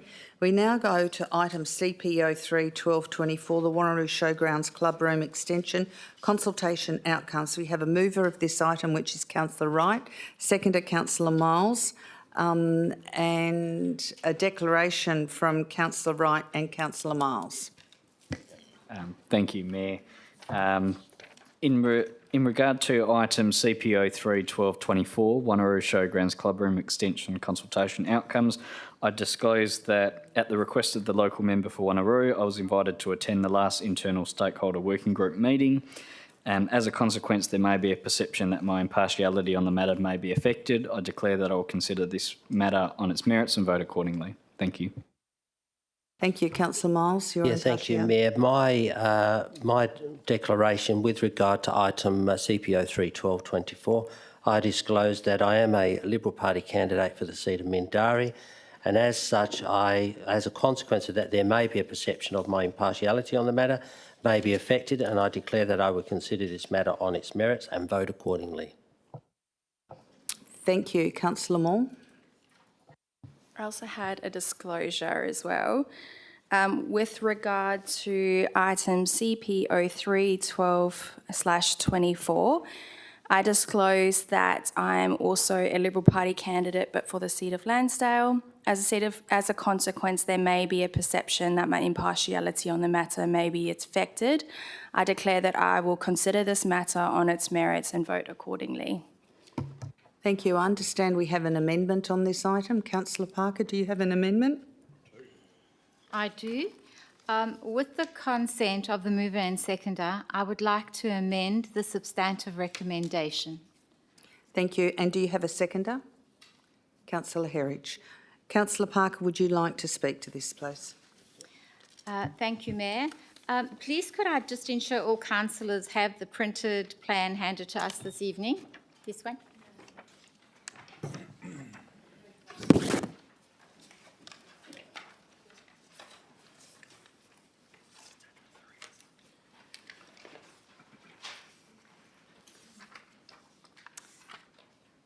And I must apologise for the lateness of everything. It was actually my fault. I really and truly didn't think that we wouldn't have an amendment to this recommendation until today. And when I started asking questions, this is how it all came about. As a councillor, we voted to support an increased tree canopy target to 30%. By agreeing to remove 4 highly significant trees without due consideration would have, in my opinion, been totally irresponsible.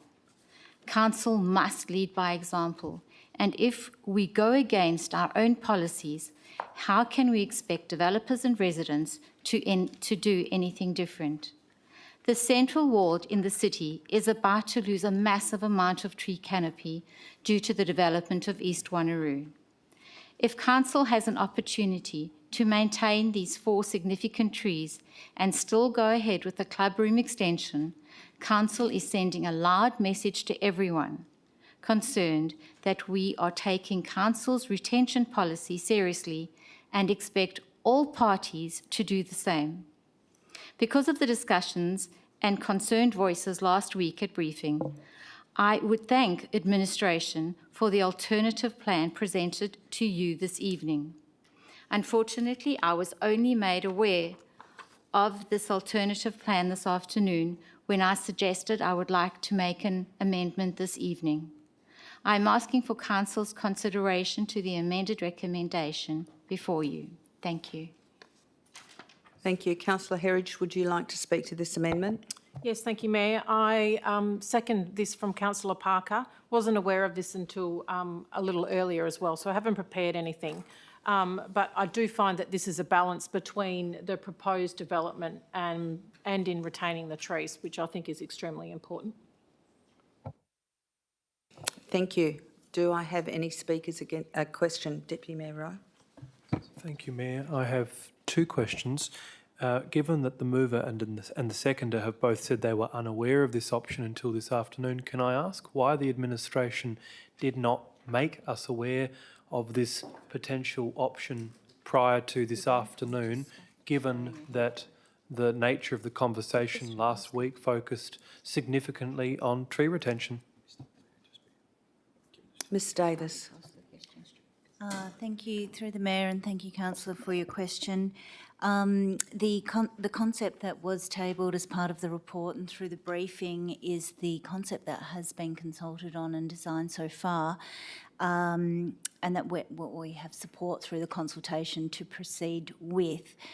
In looking forward, we have been considering what some options might be should Council decide not to endorse the option, knowing that this is a time-critical project. And this option that is in front of you today is on par with attachment 1.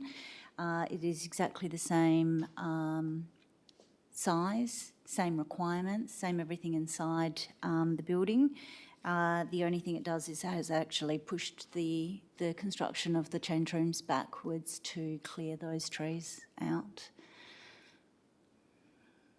Thank you, Deputy Mayor Rowe. Thank you, Mayor. Given that this option was therefore at least foreshadowed and somewhat pre-planned, has it been discussed with the stakeholders, including those who have contributed funding, and does it have their support? Ms Davis. Thank you, Mayor, and thank you, Councillor. Not at this stage, no. We do proceed. We do suggest that if Council does proceed, that would be the very first thing we did tomorrow morning. Thank you. Another question, Deputy Mayor Rowe? I think, thank you, Mayor. I think Ms Davis has answered the second part of the question, which at this stage it doesn't have their support. But what I'm really trying to get to is, has this design or an equivalent that focused on retaining the trees been shown to the two stakeholders, being the federal and the state member of parliament, previously? Ms Davis. Continuing through yourself, thank you, Mayor, and thank you, Councillor. Not to anyone's knowledge, as this is really just something that administration was working up as a worst case scenario should the project not proceed.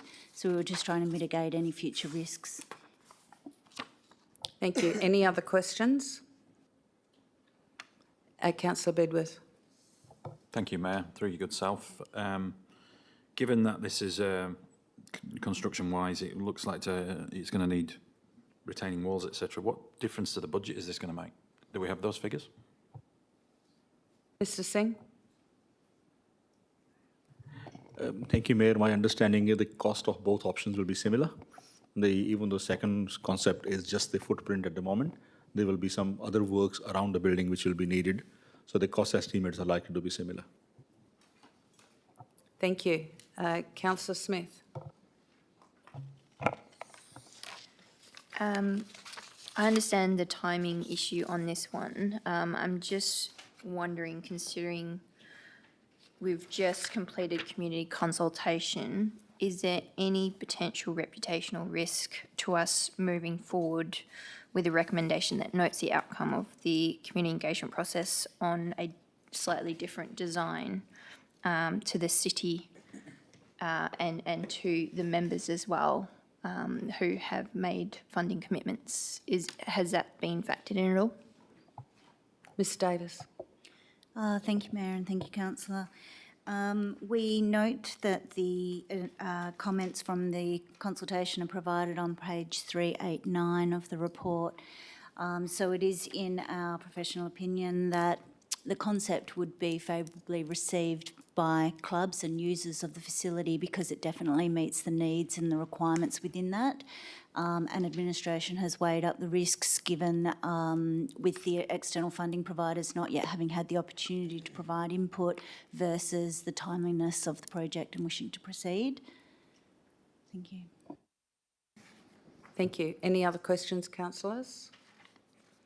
Do you have a question, Councillor Parker? Oh, sorry, my thing was still on. I think just a clarification as well. My first question to administration was, could we perhaps pull the report for tonight and have a look and bring it back at a later stage? And certainly the answer came back that all the parties concerned want to see this go ahead as soon as possible, and obviously the local member is also keen to get this going ahead.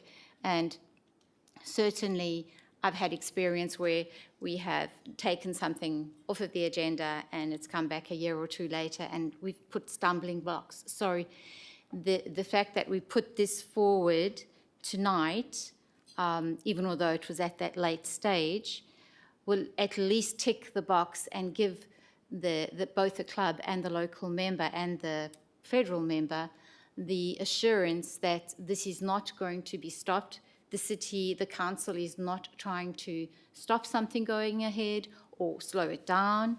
It is simply to retain the trees to our tree policy, to have that responsibility, but still giving something to somebody that they need.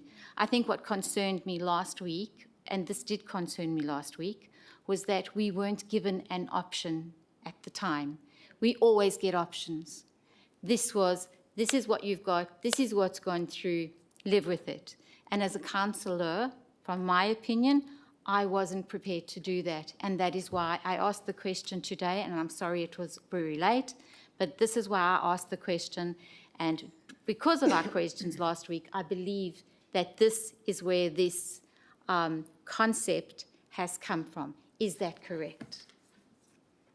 I think they'd been working on it for a little while. Is that correct, Ms Davis? Thank you, Mayor, and thank you, Councillor. There are some other people in the room that predate my joining of the city and this project particularly, but I am aware that other options have been discussed with the clubs in the course of developing it, and those options have been eliminated due to their site constraints. So the option that was put forward was the preferred option at the time, and then this option that's being discussed today is really very fresh. Thank you. Are there any speakers against this amendment? If there are no speakers against this amendment, I don't think we need to go for right of reply. Councillors, could you please vote on this amendment, please?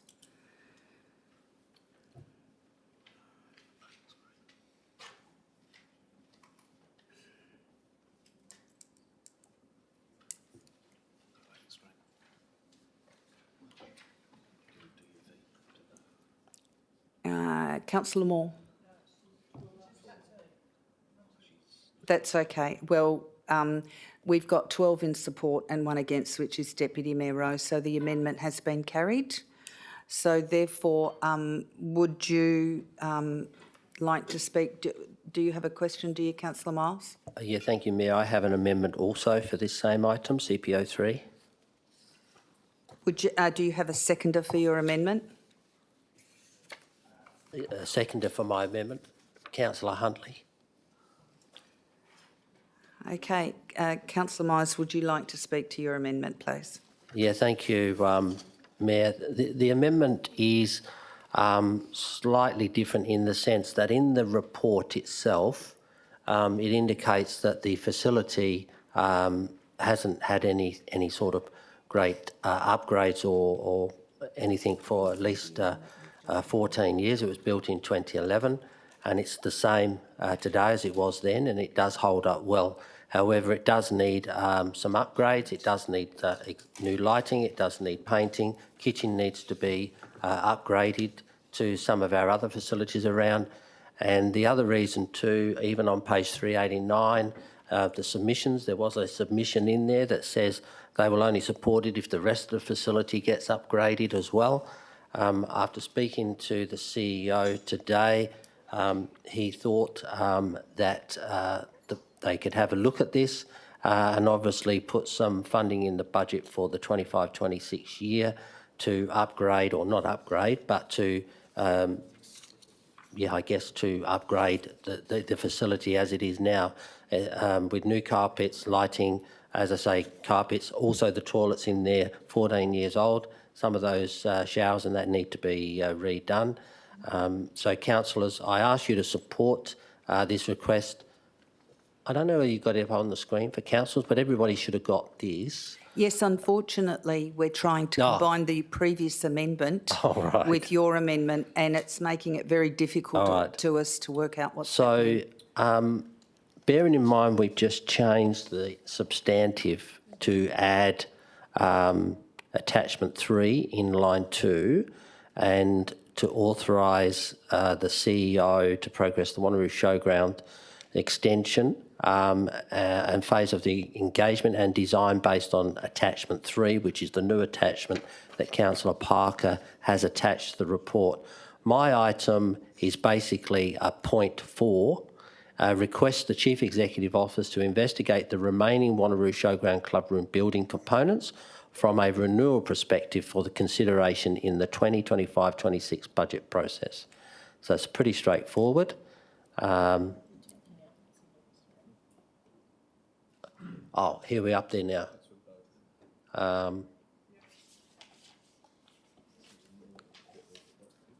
What's the yellow? No, that's not mine. Yes, sorry, councillors. So there, obviously we received 2 separate amendments that came in that obviously we weren't sure what was going to happen, so there's always a bit of a time delay. So the highlighted in yellow was the previous amendment that was successful. The parts in red there that are unhighlighted are Councillor Miles. So there's 4 words that have been added to part 3 and a new part 4.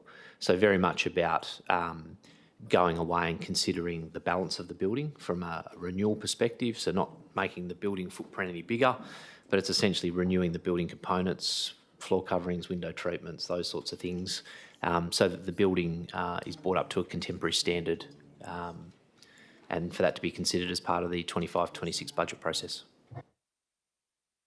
Thank you. Have you finished speaking to the item, Councillor Miles? Yeah, I think so. Councillor Huntley, would you like to speak to this item as the seconder? Yes, Madam Mayor. Because there would be state funding for the new building or federal funding, and I'm sure that there will be a promise at some point, it is important to make sure that the buildings align and to have a building, a small 2-change room, brand new, attached to a very dilapidated, out-of-date building would be a real shame. And I do think that perhaps it's probably, I'm not sure if Mr Singh could answer how long we've got until this upgrade would take place anyway, or because really these clubs now involving the women's side as well have increased their numbers by an amount that was never considered before for those style changing rooms. So it is important that these do get upgraded. So please, councillors, I do ask you to actually support this and to vote for it. Thank you. Thank you. Councillor Smith, you have a question? Thank you, Mayor. It's probably to the mover and seconder of this amendment. Just getting clarification. So I understand the intent, and I have no problems with recommendation 4, which is to investigate the remaining building components for renewal perspective. I'm just wondering about whether the upgrade existing facility in recommendation 3 is absolutely necessary, because I feel like that commits us to something that we don't know how much it will cost and what it is or what the scope is. And I feel like recommendation 4 kind of covers that. So if I can get clarification on why that is necessary for them, thank you. Mr Miles, Councillor Miles. Yeah, thank you, Mayor. Yeah, it's probably my terminology. Upgrade to me is definitely the kitchen needs work, so do the toilets. But not upgrading as the CEO suggested. There's no footprint changes or anything like that. We're not moving walls. It is purely a decorative, so maybe the word could be changed to refurb, but it's still an upgrade. It would be all part of the normal process of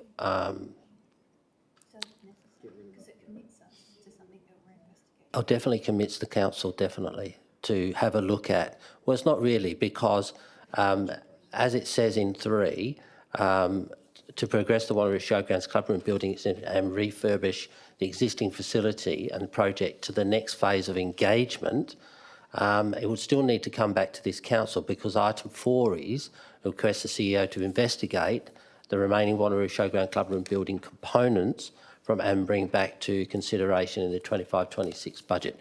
Is that correct, Mr CEO? Mr CEO. Thank you, Councillor Miles, and through the Mayor. Look, as Councillor Miles has said then, I mean, is it needed? Probably not. Does it lock us into something? Because all it's saying is to take it through to the next phase of engagement design based upon attachment 3. So there certainly is, and basically at this stage it's obviously unbudgeted because we don't know what it's going to cost. So that's where part 4 is really important, that we actually go away and have a look at the condition of the building and consider the renewal of all of those components, and for that to inform the 25-26 budget process. So I don't think it's locking us in unnecessarily. Is it required? That's really up to the mover and seconder. I'll go to Councillor C first, then Councillor Wright. Councillor C, you have a question? Yes, thank you, Madam Mayor. I certainly do understand the intention of point 4. What's concerning me is how we're going about making this decision. I have asked for a disability access audit for building assets in the South Ward. Councillor Wright and Deputy Mayor Rowe have asked for a whole of district audit for assets. So it just concerns me that whilst we're still waiting for those 2 items to come through, that will provide a responsible way to prioritise which assets get this renewal done. So whilst I support the idea for the entire district. And this asset was, built 13 years ago. We have assets in Queen's Rock and assets in South Ward that were built 50 years ago and haven't had anything done to them. So I think it would be irresponsible to just turn around here and insert this into next year's budget financially. And I'd just remind councillors of the comments that the Deputy Mayor made about our reserves. Thank you. Councillor Wright.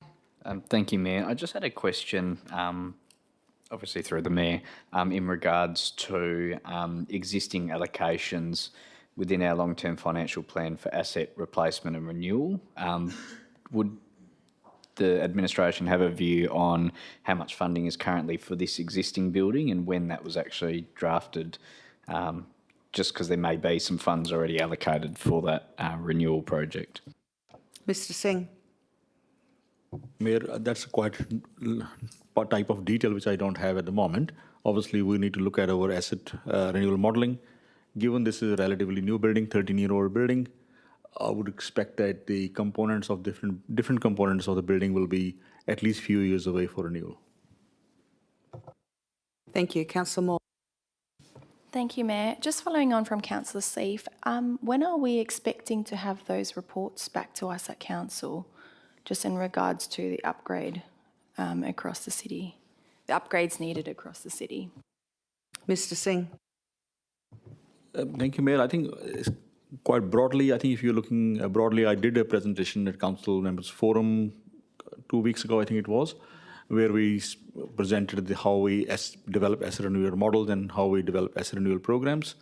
Based on the feedback we received from Council members, when the report comes to Council in near future, then Council will have made a decision on what the intervention levels are for different renewals.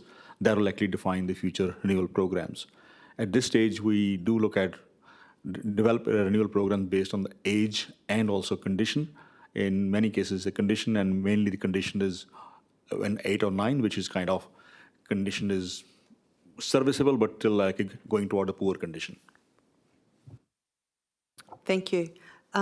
Do I have any speakers against this amendment?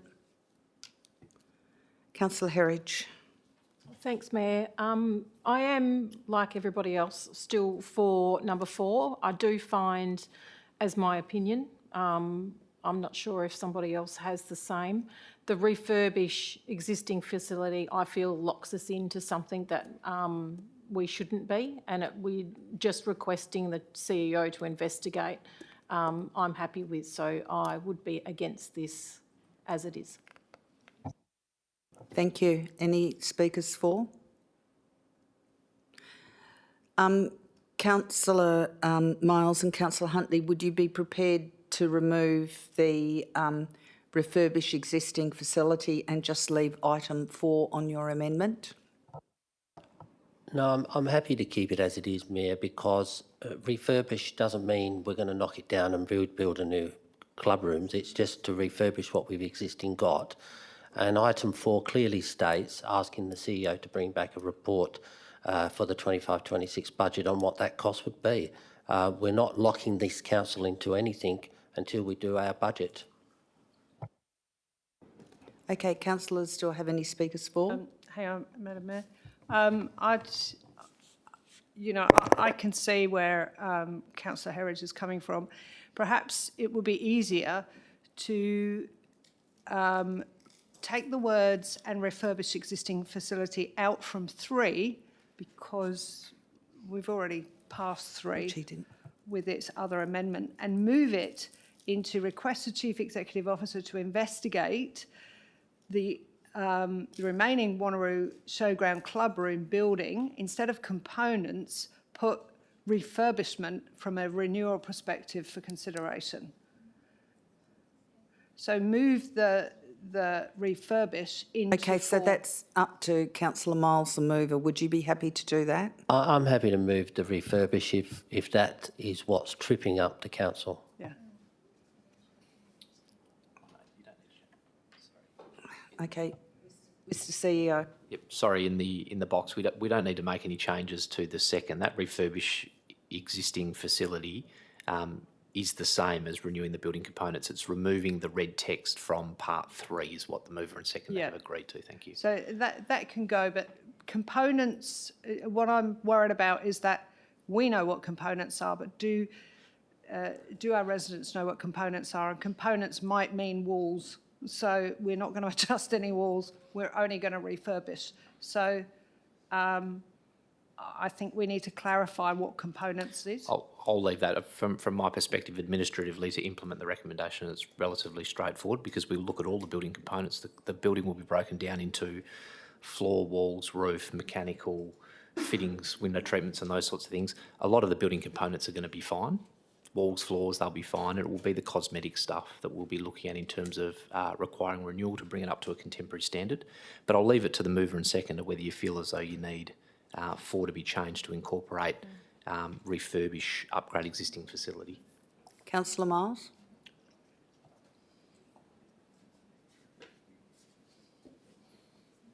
I think if administration's saying the word components is happy for him to look at everything within the facility, then I'm happy with that. And as I say, if the word refurbish in item 3 is tripping up council, then I'm happy to remove it because item 4 clearly states the same thing. But it trips people up. Okay, and you're happy with that? Yeah, Councillor I'm happy with that Huntley? because components is probably worth more than refurbish to me. Okay, councillors, do I have any speakers against this amendment as it stands at the moment? If I have no speakers against, councillors, please cast your vote on the second amendment on the substantive. Yes, I know. And that is passed with 1 councillor voting against, which is Councillor Seith, 13 councillors for. We now go to the substantive, as moved by Councillor Wright, seconded by Councillor Miles. Councillor Wright, do you want to speak to the substantive? Thank you, Mayor. Just a really short statement to thank Councillor Parker and Councillor Miles for their, value adding to this project. It's important to balance both our environment and natural assets, I should say, while still maintaining the intent of the project and also not actually changing anything within the facility. It's just simply moving it back. So I hope the club will be happy from this decision from council. I know it's not the preferred option. However, the club will still be benefiting from an addition, being the extension, whilst also maintaining tree canopy cover, which I know a lot of the players will also enjoy after a hot game that they can sit under in the grassed area and enjoy that shade. Thank you, Mayor. Thank you, Councillor Wright. Councillor Miles, would you like to speak to this amended item? Yes, look, I'm happy for the amended item. Do thank Councillor Parker for convincing council to relocate the building back a little bit. I actually think it will actually look better with the older building and the new style. Can I say that a lot of young families do sit under those trees while the other, whether they're playing the Colts or whatever, while they're off on the field. So I do think it is a very good change, and we're happy to support it. And whilst it's been through the consultation process with the local members, both state and federal, I think they will also notice that keeping the tree canopy will also meet their own government's tree policies. Thank you. Do I have any speakers against this item as amended? If there are no speakers against this item as amended, I don't think you need the right of reply, Councillor Wright. Councillors, please go to the vote for this item as amended. Thank you.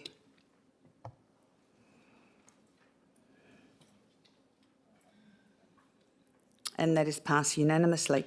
We now go to CPO 4/12/24, State Government Funding Commitment, Wanneroo Recreation Centre Precinct Upgrades, the new sports hub. Do I have a mover and seconder for this? Moved Councillor Wright, seconded. Councillor Huntley. Councillor Miles, do you have a declaration to make? I do, thank you, Mayor. With regard to item CPO 4/12/24, I disclose that I am a candidate for the Liberal Party for the state seat of Mindarie, and as a consequence there may be a perception that my impartiality on them may be affected, and I declare that I will consider this matter on its merits on behalf of the community and vote accordingly. Councillor Moore. Thank you, Madam Mayor. I also have an impartiality statement. With regard to item CPO 4/12/24, I disclose that I am a Liberal Party candidate for the state seat of Lansdale, and as a consequence there may be a perception that my impartiality on the matter may be affected. I declare that I will consider this matter on its merits and vote accordingly. Thank you. Do you have an impartiality as well, Councillor Huntley? Thank you, Madam Mayor. Yes, with regard to item CPO 4/12/24, the Wanneroo Recreation Centre, I am the president of the Historical Society and we meet there once a month. So I disclose that as a consequence there may be a perception that my impartiality on the matter may be affected, and I declare that I will consider this matter on its merits and vote accordingly. Very much. Councillor Wright, would you like to speak to this item? Other than to say the Deputy Mayor is getting a bit of a headache from my voice, so I will. Everyone knows my excitement for the project. Happy for it to proceed. Thank you, Mayor. Councillor Huntley, would you like to speak to this item? I think the item speaks for itself now, and I just look forward to it starting. Any speakers against this item?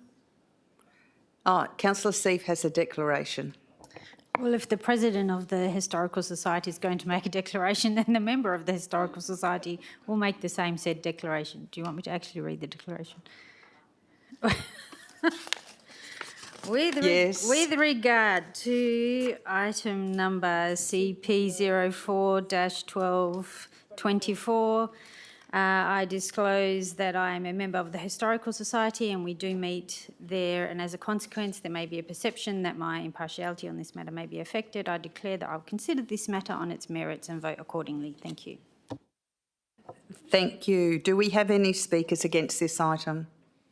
If there are no speakers against this item, councillors, please cast your vote.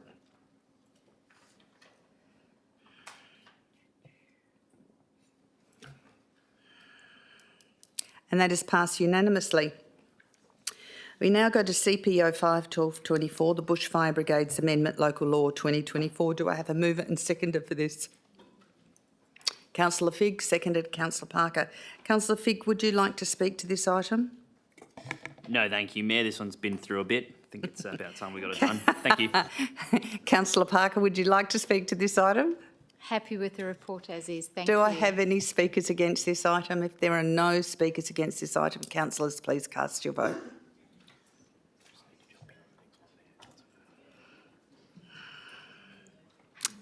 And that is passed unanimously. Now, item CPO 6/12/24, dogs on leads in nature reserves. The CEO wishes to speak to this item quickly. Thank you, Mayor. Certainly not going to introduce the item. I'll leave that to Ms Thrush and people who know more about the topic. But we did pick up, thanks to Councillor Berry, for a slight typo in part 2. So it should actually refer to attachment 3 rather than attachment 2. So when you move the motion, it will reflect attachment 3. Attachment 2 is the survey results.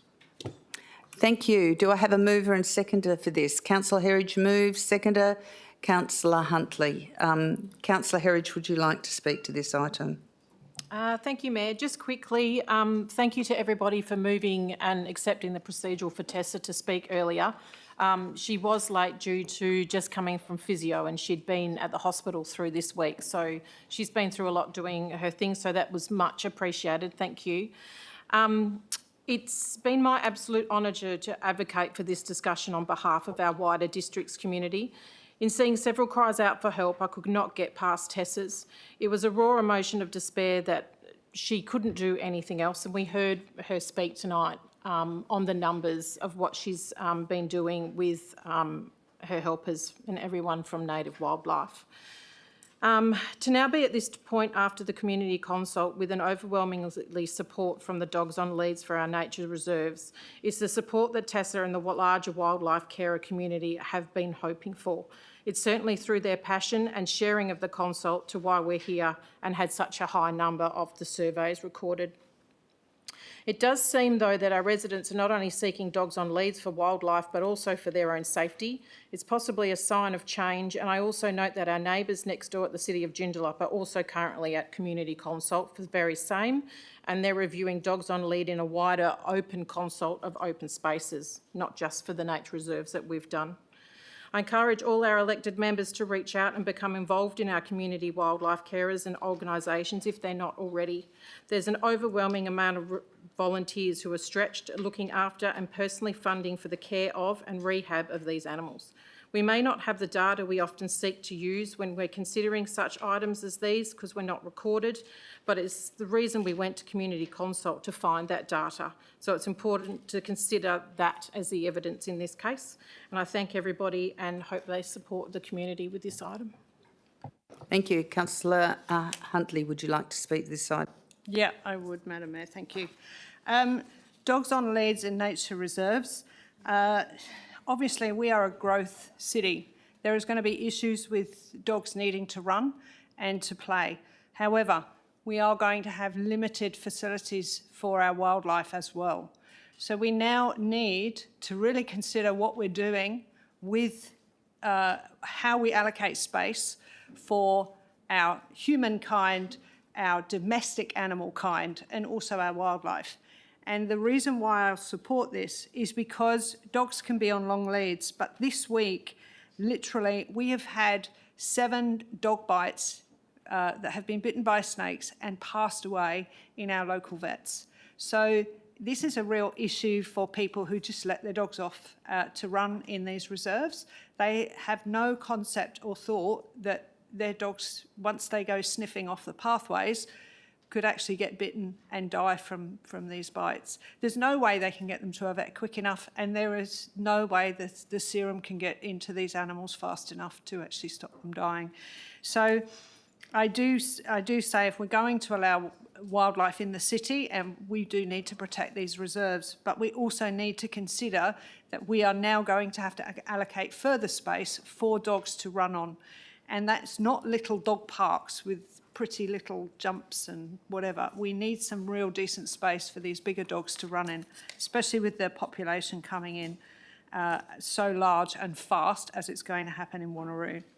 I also think that we need to, if we're going to have any sort of compliance to this, we are going to need to use creative signage. And creative signage needs to be the reason why we're asking for dogs on leads. The public need to understand that we're asking for dogs on leads because it is dangerous for their dogs to run in that reserve, that snakes live in there, that there are wild creatures living under the undergrowth. That could be harmful to animals, to domestic animals. So it's important that if we're going to police this in any form or shape, we need decent signage. So we are going to have to look at how we develop that signage and not just put "keep your dog on a lead," because we won't get compliance if we do that. So we need to ensure that our community understands and take responsibility, and also our visitors can adhere to the rules as well, and why. So I actually do support this, but I do think it creates another issue that we really do need to look for other spaces for animals to run in. Thank you. Thank you. Do I have any speakers against this item? Councillor Bedworth? Thank you, Mayor. I have been thinking long and hard about this since it came up on the briefing item, and I'm going to have to voice my opposition to it. It's important to recognise that our nature reserves are cherished places where families, individuals and the dogs can enjoy the outdoors. Many people, many individual people find great joy and solace in allowing their dogs to stretch their legs in our beautiful natural areas. It's a good mental health release for them and their animals to explore the environments in their natural state whilst maintaining effective control of them. For some, this is the highlight of theirs and their dog's day. By mandating that dogs must always be on leads in these areas, we risk stripping away a fundamental aspect of that experience that makes it so special. Limiting such civil liberties, even with these good intentions, sets a concerning precedent for me. Requiring dogs to be on leads in all our nature reserves is a significant overreach that may address a minority of concerns, but ultimately curtails the freedom of the majority who are responsible dog owners. We know that irresponsible dog owners are in the minority, and that the current regulations provide for adequate power to address them. But by agreeing to this recommendation, we're effectively taking the approach of using a sledgehammer to crack a walnut. There's no evidence presented to me in this report or provided in a request I made which details any negative effect that dogs on off-lead has on the local environment, which provides any justification for such a restriction on people's freedom of choice. We can't distinguish between the negative effects caused by dogs off-lead, foxes, other predators, or even by us humans walking through the nature reserve. And what we should also consider is that of all the 493 responses from City of Wanneroo residents, that represents 0.21% of our population. That means only 0.12% are in favour of this. We also need to consider the practical effect, as Councillor Huntley's just alluded to. In the first instance, it's going to cost $20,000 just to erect signage, as well as the cost of recruiting the ongoing salaries of more rangers to assist in the enforcement of this, to avoid overloading the existing rangers staff with the increased workload that will come with it. Secondly, the chances of observing and sanctioning off-lead dogs is so slim that it makes the use of our resources for such a task somewhat pointless. The reality is that such a change would be entirely moot, given the difficulties in applying it in real life. It may also have the effect of concentrating more dogs into local parks and increasing the interactions of dogs versus dogs, or worse, dogs versus kids. When we begin to impose such restrictions as this, in my opinion, we risk eroding the trust between the community and the city. People may begin to feel alienated from us and disenfranchised when their daily activities are increasingly regulated. Take, for example, the recent ban on children using social media. Whilst this was implemented to try and protect young people from potential harm, it sparked heated backlash about the balance between human rights, censorship, safety and freedom of choice. It's essential that we don't jump on that same slippery slope and that we strike the correct balance between necessity and freedom of choice, thereby ensuring that our actions reflect the values and needs of the community that we represent. It's my opinion that educating around responsible pet ownership can be far more effective than blanket regulations and bans. Informing dog owners about proper etiquette and encouraging respect for wildlife and other visitors can achieve the desired outcomes that we're looking for with this, without resorting to such sweeping restrictions on people. By fostering a sense of responsibility and community, we can preserve the freedoms that make our nature reserves enjoyable for everyone. So I urge you all to consider not supporting this recommendation. Instead, let's explore alternative solutions that promote responsible behaviour while preserving even the freedoms that our community values. By doing so, we can protect both our natural spaces and the civil liberties of everyone who cherish them. Thank you. Thank you, Councillor Bedworth. Do I have a speaker for this item? A question, Councillor Berry. Thank you. Can I refer to the briefing note on the 3rd that was issued to us via email on the 3rd of December and ask admin if this statement has changed in any way? It was evident from the community engagement comments that it was not supportive of dogs on lead within the Nangara Lake Reserve. The community was opposed to this being classified as dogs on leads. I noticed that is still recommended in the report as being one of the things in attachment 3. Has that statement changed, or has the community now said they're happy or not happy, please? Thank you. Ms Thrush. Through you, Mayor, that statement is correct regarding the Nangara Reserve. Thank you. Thank you. Do I have any speakers for this item?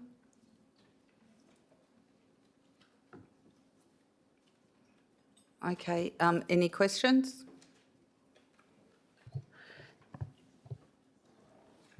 Councillor Is it Berry? possible to do an amendment and take out the Nangara Reserve?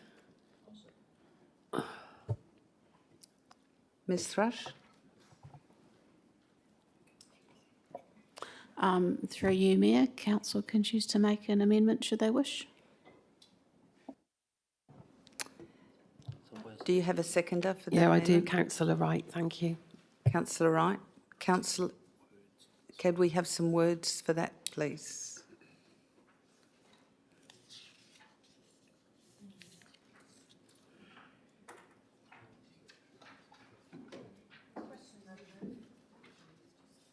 Yes, Councillor Huntley. Yeah, question, Madam Mayor. I'm not sure who would confirm this, but due to the fires last year at the Maringenup fires, they spread quite widely. We have noticed that a lot of animals have actually deflected over to Nangara. We've taken off quite a few kangaroos getting injured over there as well, and unfortunately a couple of the snakes have been bitten by dogs over there. So there is an issue. It's the only place left for the wildlife to go as well. So the question is, can we confirm that the conservation areas that we have presently are going to be native trees put back there and rewilded again after the fires so the animals can come back?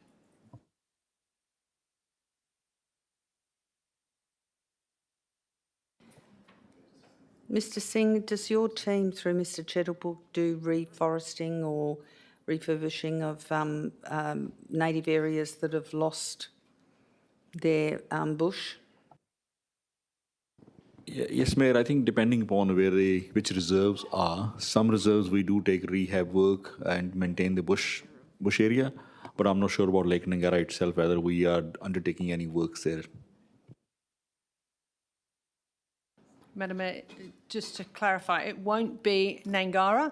It will be around Lake Maringenup and Jandabup. Both those areas were destroyed in a fire.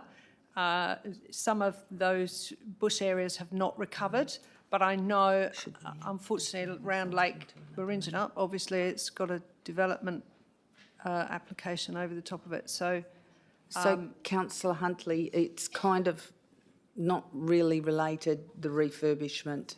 You made a comment. You made a comment that the animals are going to Nangara and that Nangara is it, but the refurbishment is not part of this item here. So we understand that the wild animals are going to that bush area there because of this, but the refurbishment and following that through is probably better for another discussion at another time, or putting a question in. Okay, because that's going to take time anyway. We're talking about the current areas for being dogs on leads. That's what we're talking about. Yeah. Okay, thank you. Did you have something else to... have we got the amendment up there? Okay, and the seconder is Councillor Wright. Councillor Berry? Can I just please finish the amendment? So it says, with the exception of Lake Nangara Park, to better reflect community engagement. Thank you.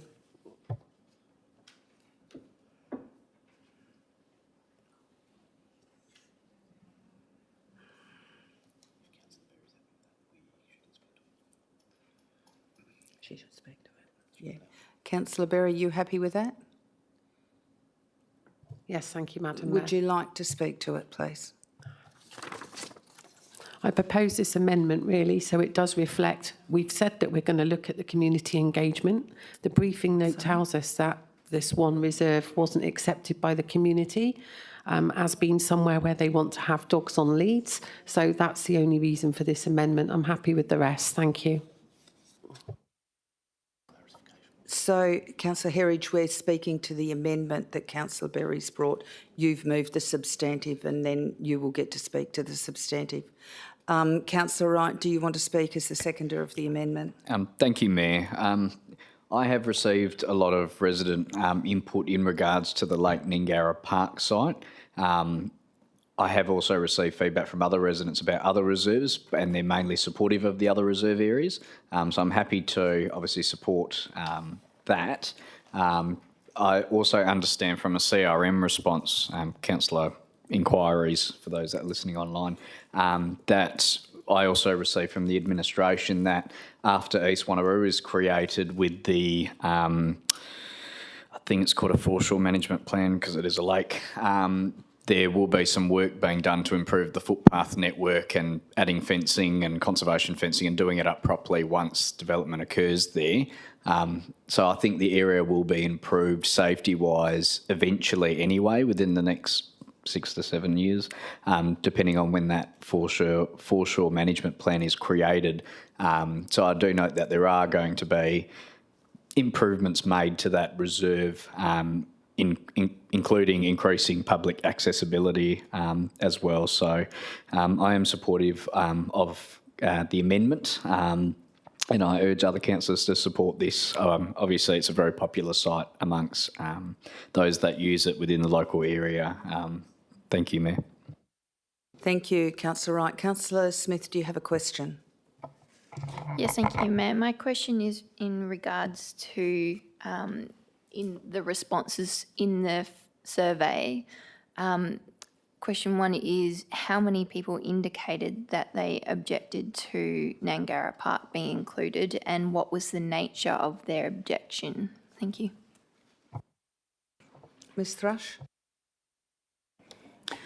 Through you, Mayor, in terms of the numbers, we would have to take that on notice. I don't have that information on me. In terms to what their objection was they like their dogs to run free in that area, therefore they didn't want them to be on leads. Thank you. Any other questions? Councillor Herridge, you have a question? Yes, please. Just wanting to ask admin for their comment in regards to this because we're making and taking one piece out of a whole. First question. Then the second question is, did we get the mover and seconder right at the top? And you'll probably want to put Nangara Park, Nangara in there as a suburb.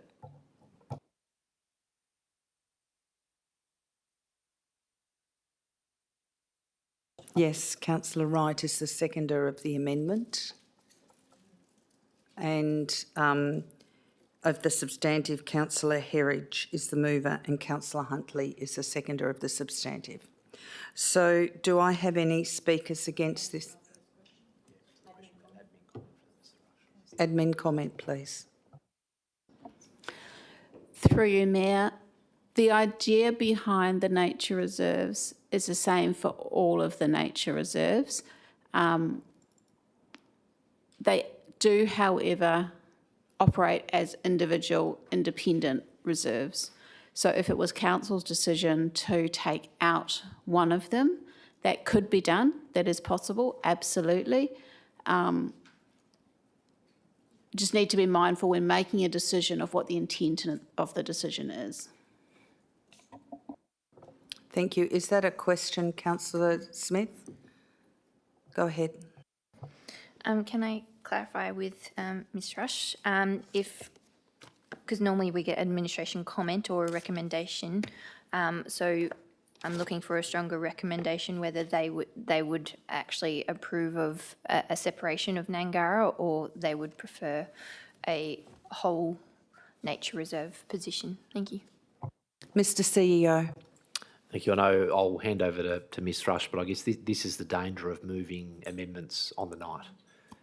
Typically, if we're informed of an amendment well in advance, we can consider all of the implications and provide you with a considered response.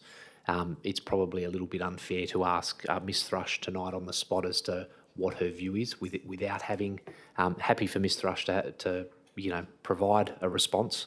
But I guess councillors, 2025, brand new year, we've obviously got some provisions in the new council meeting policy around amendments and those sorts of things, and just really encourage you to engage with the admin early in the piece so that we can provide you with all the information you need to make informed decisions. Thank you. Do we have further questions here? Councillor Seif. Thank you, Madam Mayor.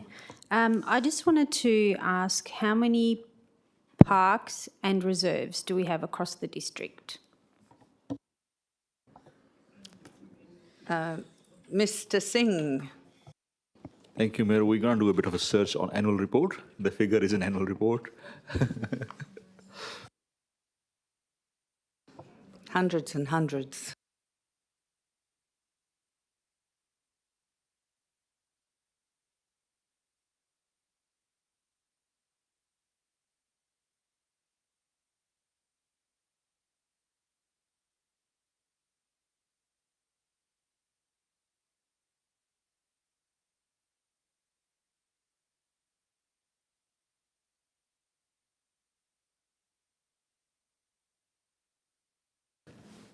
Yes, Mr Singh. Thank you, Mayor. On the tonight's agenda papers, page 476, we got some data on parks and conservation reserves.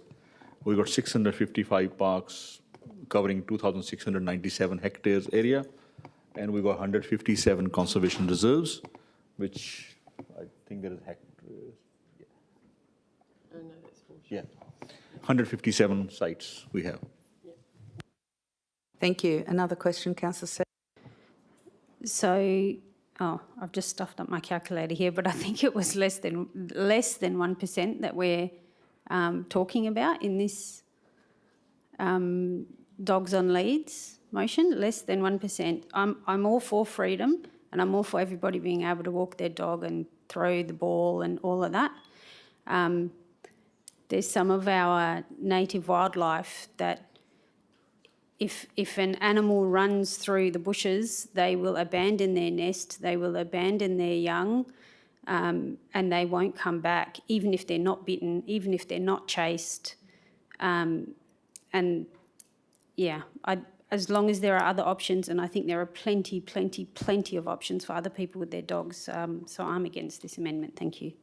Okay, I'm going to, thank you. I'll take that as an against. Do I have a for? Now I'm for. Do you have another question? Did you want to speak against as well? Okay, does it? Madam Mayor, can I, so if I was to agree to this, is there any way we can add on there that we will review Nangara Park, review the amount of animals taken off and the amount of dog bites that occur there? I'm sure Tassa and Nar, because everybody lands up at Nar. That would require the mover and seconder of the amender to accept a change to the amendment. So in 6 months, which is after the summer period, to review how many animals have died and how many dogs have died on this park. That would be an advantage. If none have, then this can stay as... Okay, Ms Coles has something to say to this. We're just looking at the timing because we've got to give local notice first. So will 6 months be enough time? Probably just refer to. Yeah. Don't know. Would the mover and seconder be prepared to accept this? No, I don't think so, Madam Mayor, because what I'm trying to do is capture, we've done a community survey. The community survey is quite clear that they're happy with having dogs restricted everywhere, but the Nangara Lake Reserve. So if we are truly going to listen to community and represent what they want, that is why that amendment is there. Thank you. Thank you. I'm going to say I speak for this. No, Councillor Huntley, we need to get on. I'm going to say I speak for this to give Councillor Smith the opportunity to speak against it.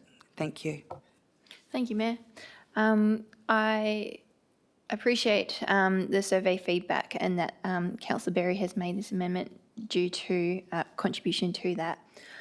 My reluctance is because I don't know how many people were part or had those comments about that, and so I don't feel like I have enough knowledge, and I don't feel like, because I would appreciate administration's having time to consider what the position would be. So for those reasons, even though it was part of the community feedback, I feel like I don't have enough information to support that against the overall majority of the survey feedback going for support for on lead. Thank you. Thank you. Do I have any speakers for this amendment? Do I have any speakers against this amendment? Councillor Berry, would you like the right of reply?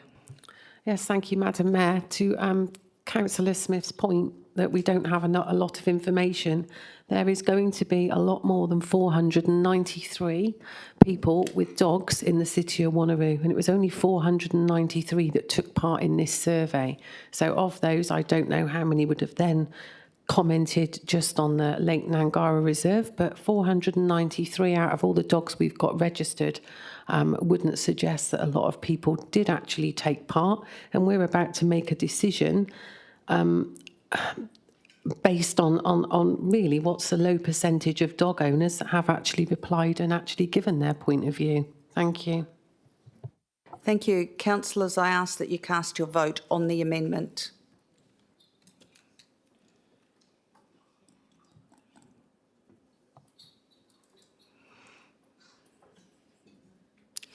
And the amendment is lost.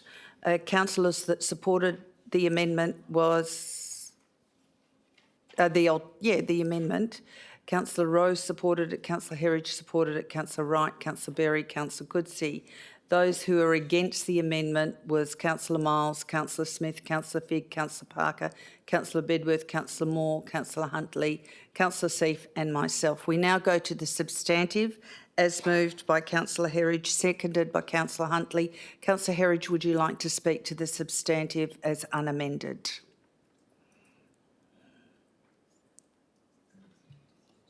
No, I think I might just leave it there, Mayor. Councillor Huntley, would you like to speak to the substantive as unamended? No, Madam Mayor. It's my opinions were made clear before. We do need to look at other options. And that's the only thing that we are going to have to consider more space and different spaces. Thank you. So, councillors, if there are any speakers against the substantial as unamended, are you speaking against it, Councillor Moore? Councillor Moore. Thank you, Madam Mayor. I really do appreciate our robust discussion on this matter. My biggest concern and why I'm speaking against it is we already have quite a large problem with dogs off leads with effective control management in our local smaller parks. We have dogs running up to playgrounds, coming into the sand. I've had multiple complaints recently and even in the last 3 weeks of dogs attacking biting people's ankles or whilst they're trying to throw a ball to the kids. My concern is if we do approve this, it eliminates that opportunity for dog owners who want their dogs to run around. It takes that completely away and it brings those dog owners to our smaller local parks where we have young kids playing on playgrounds. We have families who want to be able to go walk around the local park. I know for myself, I'm 8.5 months pregnant. I don't even feel safe walking around my local park at 4, 5 o'clock in the afternoon because there are a lot of dogs off leads. And again, I say under effective control. And I know I'm not the only one who shares that sentiment. I've had multiple when we've been at mothers groups, at parks. It's a common thread that's going around is dogs off leads, running up to people and making it really unpleasant in the smaller parks. So I do believe we do need to have areas where dogs need to be able to be free. I understand the wildlife perception of it, but if we cut that away, it's going to bring all these dog owners with their dogs off leads, and our local smaller parks, all it has a sign that says under effective control. And I can tell you now that is not the case. And if we are looking at doing a citywide, like what Councillor Bedworth, sorry, brain freeze, but Councillor Bedworth is maybe we need to be looking at educating dog owners of what effective control is, because if we are going to start looking at taking dogs they have to be on leads. I think we need to look at our more smaller suburban parks than large reserves where dogs can be. So I will not be supporting it purely for that reason of I don't want that larger problem to then come to our smaller suburban parks. Thank you, Councillor Moore. Do I have a speaker for the item? Deputy Mayor Rowe. Yes, thank you, Mayor. I think it was disappointing that a compromise position was lost, but moving on to the substantive as non-amended, given that council members have specifically referred to feedback and the level of consultation, I am going to just highlight the data on page 438, attachment 2. The question around the 28 environmentally sensitive areas, the percent strongly agreeing with dogs on lead in these areas being 47.8% and agree being 11.15%. The combination of those two being greater than the majority. And that, in my opinion, outweighs those disagreeing and strongly disagreeing. We can have arguments about how much weight should be lent to that data, but if that is the main basis that has been cited by several elected members tonight about trying to respond to the feedback provided to us, I think that is the direction we should be moving in. I acknowledge the extensive consultation process that has occurred to date, and I support the intent and the merit of the motion. Thank you. Any speakers against? If there are no speakers against, Councillor Herridge, would you like the right of reply? Yes, thank you, Mayor. Just quickly, we can all clearly see that everybody's passionate about this for some reason or another. Not all of us are on the same page, and I'm actually really not sure where this is going to go. But thank you to everybody for the debate. I will just highlight one thing. Being on the Yallangonga group, which brings in together ourselves with Joondalup and DBCA, when they learnt of this and we had the community consult, they were actually quite excited because they've been looking for something like this themselves. Whilst I don't want to take the credit for it because we're doing this for our community, it was something that was tabled and discussed at great length at a couple of those meetings, and now subsequently Joondalup has gone and done the same. So it's obviously something already that's out in the community. It's just whether we are going to listen and take on board what they've said. And after doing the extensive consult, and we've paid for it and had our staff go through it, I just hope that everyone takes everything into consideration when they're pushing their button. Thanks. Thank you. Councillors, please cast your vote on the substantive. And the substantive is passed, 10 supporting it, 4 against. Those against is Councillor Moore, Councillor Bedworth, Councillor Berry and Councillor Coetzee. Those 4 was myself, Councillor Rowe, Councillor Herridge, Councillor Wright, Councillor Smith, Councillor Figg, Councillor Parker, Councillor Huntley and Councillor Seif. We now go to the next item on the agenda, which is Business and Finance, CS 01-12-24 Financial Activity Statement for the period to ended 31st of October 2024. Do I have a mover and seconder for this item, please? Moved, Deputy Mayor Rowe. Seconded, Councillor Berry. Deputy Mayor Rowe, would you like to speak to this item? Councillor Berry, would you like to speak to this item? No, thank you, Madam Mayor. Any speakers against this item? If there are no speakers against this item, councillors, cast your vote.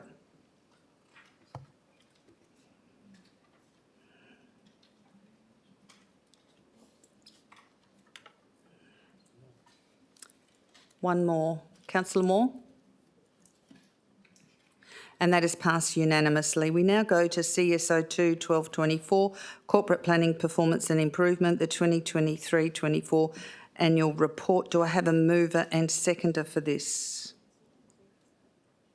Moved, Councillor Wright. Seconded, Councillor Figg. Councillor Wright, would you like to speak to this item? Thank you, Mayor. Other than to say it's an absolutely fabulous report, I think every year our annual report actually gets better and better. And I thank the administration for taking on board councillors' feedback during the Audit and Risk Committee, and every year we see those gradual changes, particularly around attendance, councillor bios, more stats and more KPIs. So it just every year builds on that. So I just want to thank the administration for their hard work on this annual report. Thank you, Mayor. Thank you, Councillor Wright. Councillor Figg, would you like to speak to this item? Only to echo Councillor Wright's very good comments. Thank you. Thank you. Do I have any speakers against this item? If there are no speakers against this item, councillors, please cast your vote.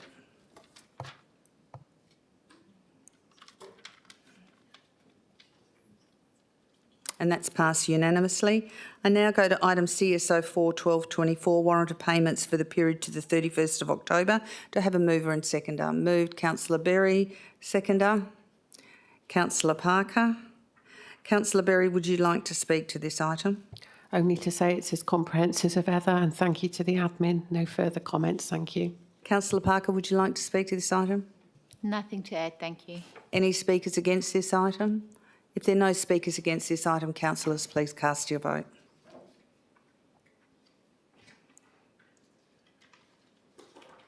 That's passed unanimously.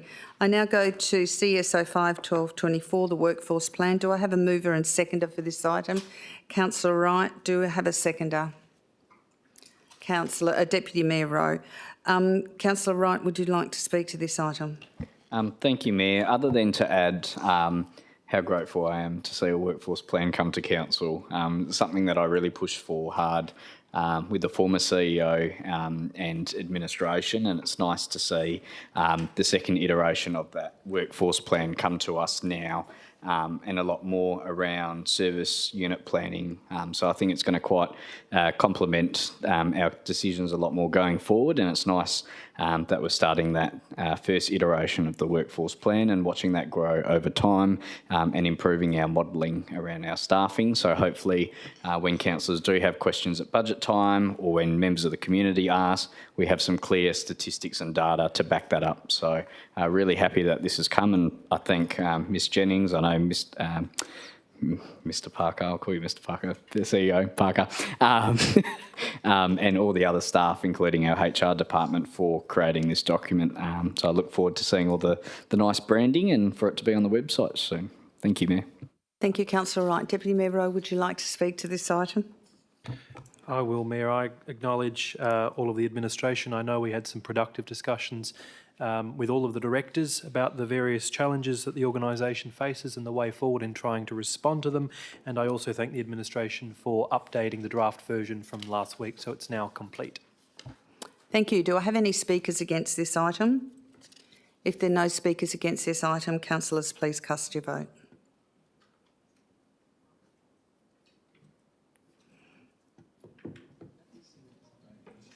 And that is passed unanimously. I now go to CSO 6/12/24, proposed lease to Wanneroo Horse and Pony Club over Reserve 40012, portion of lot 10842, that's 159 Benmuni Road, Wanneroo. Do I have a mover and seconder? And we have a declaration. Moved, Councillor Miles. Seconded, Councillor Wright. Councillor Wright, would you like to make your declaration, please? Thank you, Mayor. With regard to item CSO 6/12/24, I won't read out the whole title, but the Wanneroo Horse and Pony Club lease. I'm a regular sponsor of the Wanneroo Horse and Pony Club for their Encouragement Hack Day. As a consequence, there may be a perception that my impartiality on the matter may be affected. I declare that I will consider this matter on its merits and vote accordingly. Thank you. Thank you. Councillor Miles, would you like to speak to this item? Yeah, look, thank you. Look, happy to support the lease. But the only part of the lease, it's very similar to the Limelight Theatre one. I'm not happy entirely with the length of the lease. Again, tonight we were talking about other groups not getting a timely enough lease to be able to do a business plan to work to it. A 5-year lease with a 5-year option, I don't think gives it enough time for the club to actually maybe create a vision and maybe take the club in a new direction if they need to. I'm sure they don't. So I would like administration maybe to keep the leases at a minimum of possibly 10 years with the 5-year options after that. The other part of this one is I do note that it is a peppercorn lease. That came up earlier tonight as well. But other than that, happy to support the report. Thank you, Councillor Miles. Councillor Wright, would you like to speak to this item? Thank you, Mayor. Again, try and keep it short. I'm not very good at doing that. But just in regards to this club, I've heard feedback since this has come to briefing from the club, and they're happy with the work they've done with the administration on the lease. The only concerns that the club had was around the notice given for when the city obviously needs that land or for development purposes, whatever that thing is, to be able to make sure that adequate notice is provided to the club. Apart from that, along that, all the bridle trails are managed effectively, and obviously the city is proactive in helping work with the club in keeping those clear. I think this new lease does keep the intent of the Pony Club and also the purpose of what they use that site for. So I urge my fellow councillors to support this. Thank you, Mayor. Thank you. Do I have any speakers against this item? If there are no speakers against this item, councillors, please cast your vote.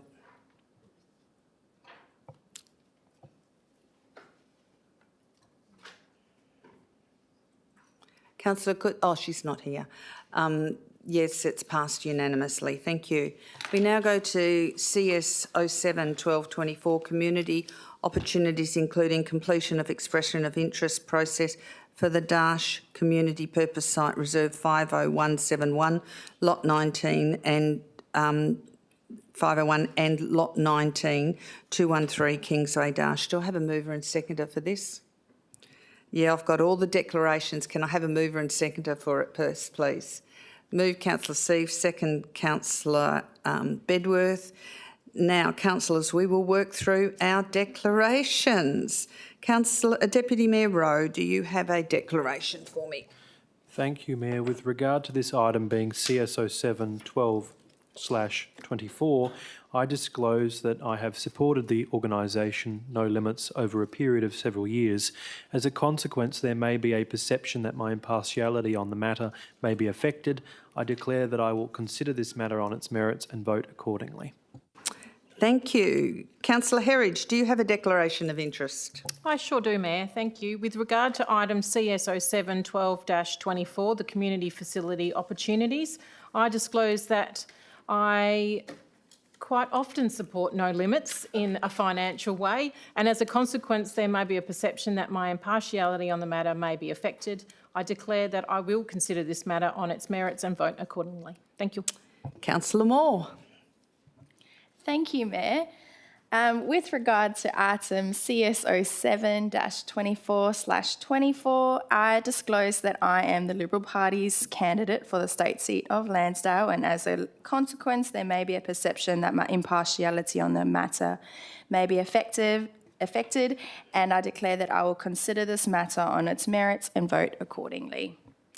And with regard to item CSO 7/12/24, Community Facility Opportunities, I disclose that I have often supported No Limits, and as a consequence there may be a perception that my impartiality on the matter may be affected. I declare that I will consider this matter on its merits and vote accordingly.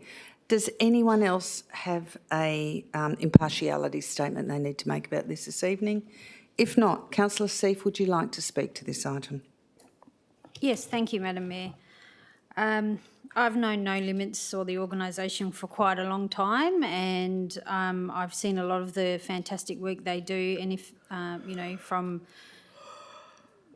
4 a.m. in the morning at any point in time, helping somebody who's homeless, helping people move. No Limits over the years have done absolutely everything they possibly can to secure as much funding from every source available to them, whether that's Lotteries West, whether that's local government, state government, federal government, private grants, raising their own funds. They have grown from strength to strength with those supports and in spite of not being able to get some of those supports. So I'm happy to see anything that will support No Limits because of what they do in the community. And in regards to the Kenyan community, I thank them for for being one of the respondents, and hopefully they can progress with the detailed design and progress with moving their community forward also. Thank you. Councillor Bedworth, would you like to speak to this item? Thank you, Mayor. Yes, a very worthy item to bring before us, and it's nice to see so many of my colleagues in this room who have such philanthropic intent behind them. It's a shame that I too don't have that. That being said, I wholeheartedly commend this to everyone, in so much as as an immigrant myself, it's one of the most important things when you move to the other side of the world is to connect with people that you have familiarity with, who understand your background, and it helps you integrate better into the country to which you've moved. So to support this and support the Kenyan community in their endeavours in using this space is only going to be beneficial to everyone involved. And it's also nice to see that there's an alternative option for no limits. So for me, this is a double win. So for those reasons, I would wholeheartedly recommend this to everyone to support. Thank you. Thank you. Are there any speakers against this item? Deputy Mayor Rowe. Just a question, Mayor. As these groups, I'm sure, subject to tonight's resolution of the council, go out seeking funding, would the administration be able to provide an update to council as to the outcome of those funding negotiations? I just think, given the level of interest in the matter and the work that particularly No Limits, but also the Kenyan community would be doing, is it possible for council to be kept informed about the outcomes post this decision? Mr. CEO. Thank you, Mayor. I can't see any reason why, Deputy Mayor, we couldn't keep the elected members informed, and we'd probably aim to do that through the RAP each week. Thank you. Councillor Miles, you have a question? Yes, thank you, Mayor. My question really goes on page 811, which is item 4 of the recommendation, which is for no limits. Whilst I have absolutely no reason not to give no limits a piece of land to use, can I ask administration what the timeline is going to be to excise that piece of land through the planning process so it is available for them to be able to use? Ms Jennings. Thank you, Mayor. Thank you.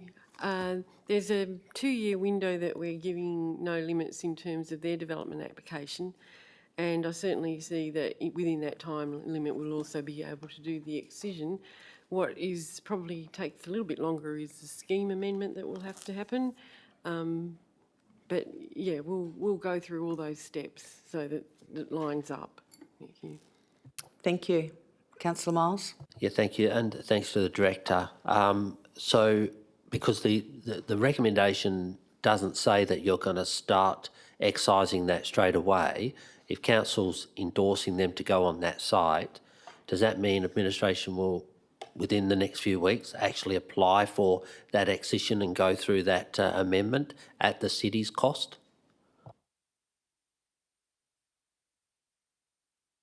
Ms Jennings. Thank you, Mayor. Also just highlighting the fact that this is, in section 4, is subject to all those being actually completed as well. We just have to start doing that as soon as we can. Thank you. Do I have any speakers against this item?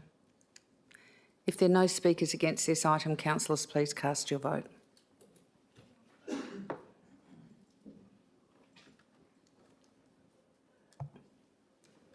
And that is passed unanimously. We now go to item CSO 8/12/24, donations considered by Council for December 2024. Do I have a mover and seconder?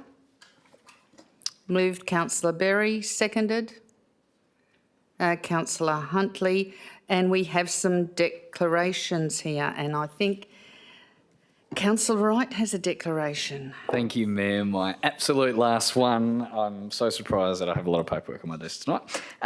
With regard to item CSO 8/12/24, donations considered by Council December 2024, I disclose that applicant 1 is my local church. As a consequence, there may be a perception that my impartiality on the matter may be affected. I declare that I will consider this matter on its merits and vote accordingly. Thank you.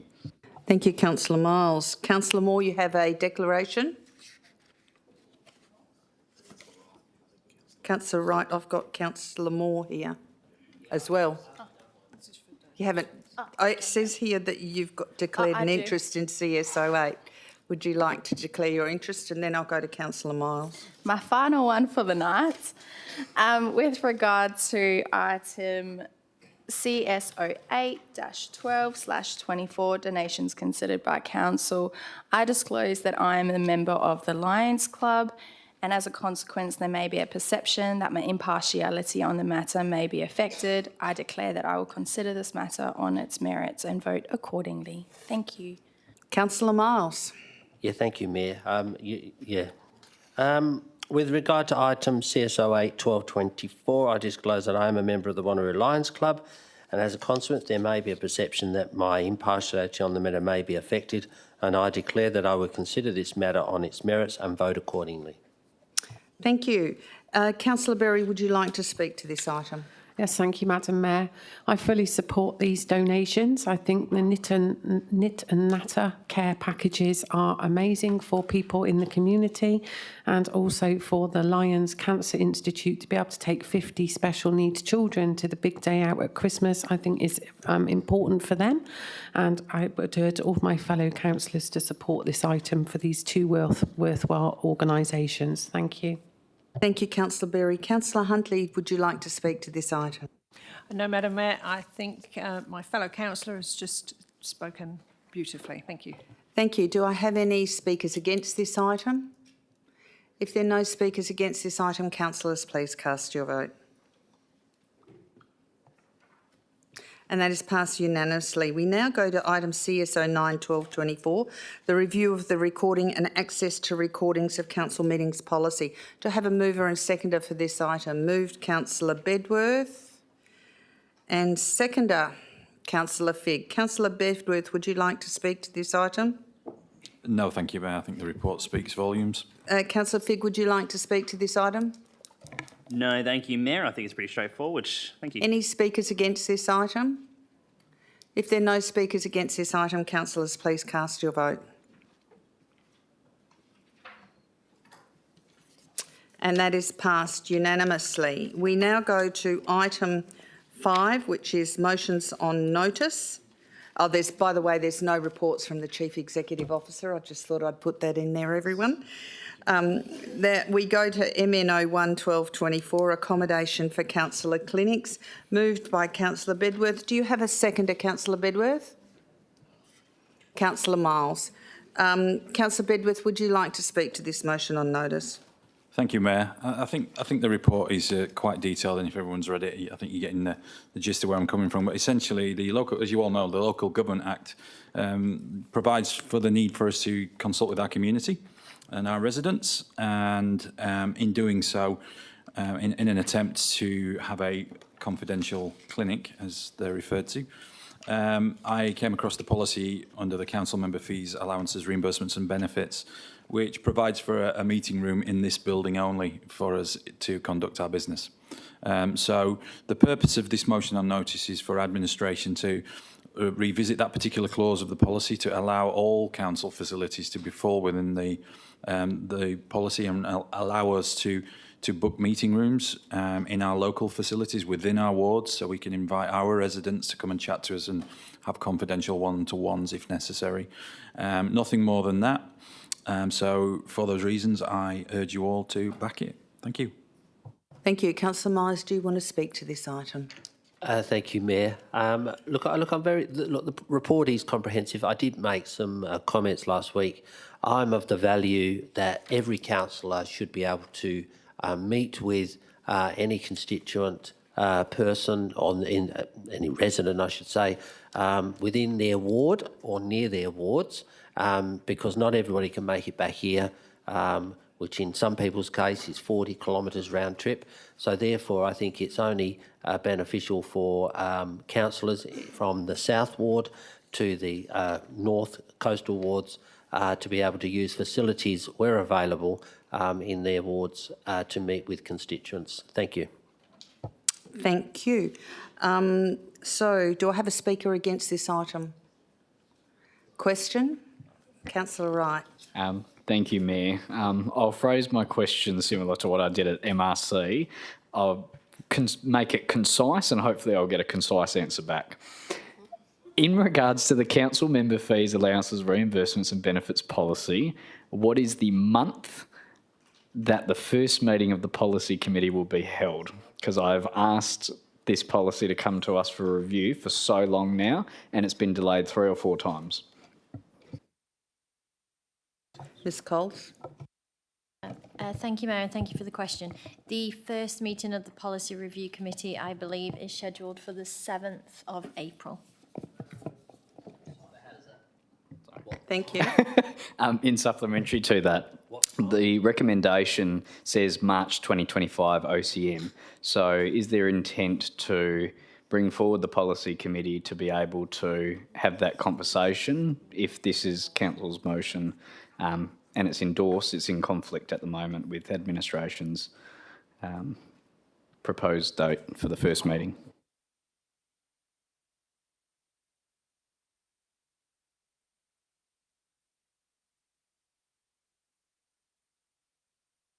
Ms Coles. Thank you for the question. Depending on the level of changes required to the council member fees and allowances policy, because I believe it's not been reviewed for some time, that may have to go to a forum and not come to the committee.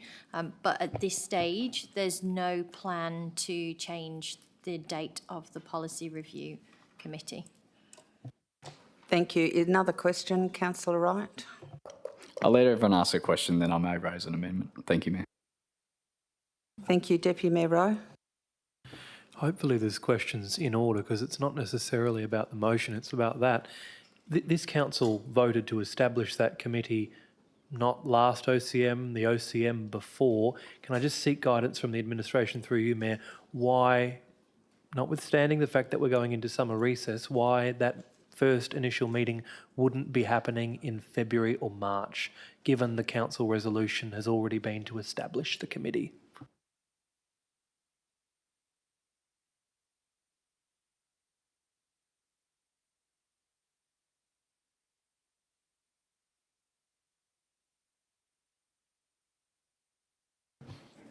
Ms Coles. I'll answer that one. Oh, Mr CEO. Thank you, Deputy Mayor. I know that you're looking for a concise answer. I may not be able to give you one. I think the terms of reference to this committee say that you're going to meet twice a year. A minimum of twice a year, is it? So I guess in terms of looking at the program for next year, looking at resourcing staff availability and those sorts of things, we thought April was the best and most appropriate time to have that first meeting. I can go back as a result of the feedback tonight and ask questions of the directors in terms of resourcing and availability to see if we can bring that forward. But I can assure you that by the time we review those policies early in the new year and prepare that paperwork and documentation for council to consider at that committee meeting, it's going to be here before you know it. Thank you. Deputy Mayor Rowe, you have another question? Just the one supplementary, Mayor, and not to put the CEO on the spot, but given that this council has, through previous resolutions, given extensions to the administration to undertake policy reviews, is there not a backlog of material that could already be coming to that committee? My view would be that if it is such a state that we would need to be able to deal with that as efficiently as possible and therefore as quickly as possible. Mr CEO. Thank you, Deputy Mayor. Don't feel as though I'm on the spot, so happy to respond to the question. I would need to consult with the directors and ask those questions. I don't know how much work has been done in anticipation and preparation for that first meeting, so it might be best if it's okay, because I don't have the information tonight, that I respond to councillors before Christmas to let you know whether I'm able to make any changes operationally or not in terms of next year's program. Thank you. Do you have a question, Councillor Herridge? Yes, please, Mayor. I just wanted to clarify, and I thank Councillor Bedworth for amending this after everybody's questions last week. But I just wanted to clarify from someone what suitable amendments to relevant clauses actually are.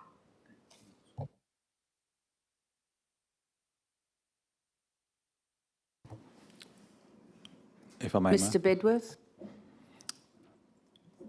Particularly, Councillor Bedworth. particularly clause 3.5, I believe it is, which details these particular meeting rooms, to change a couple of words in that, which would then encompass all council facilities.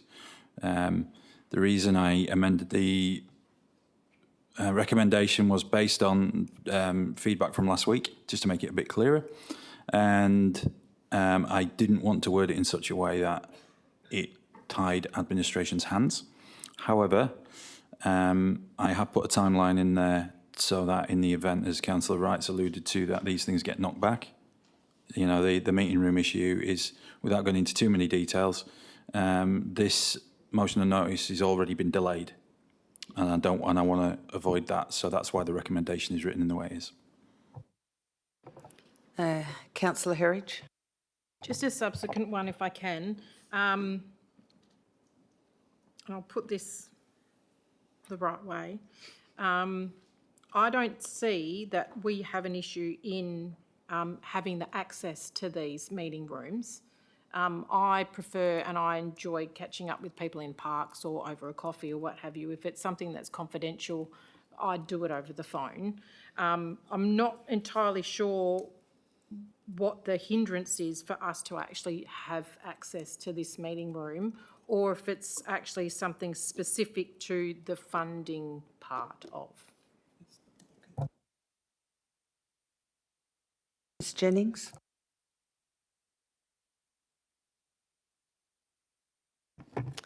Thank you, Mayor. Through you, the issue is you can book a room anywhere. I think that's probably where there might be some things that might be requested to change.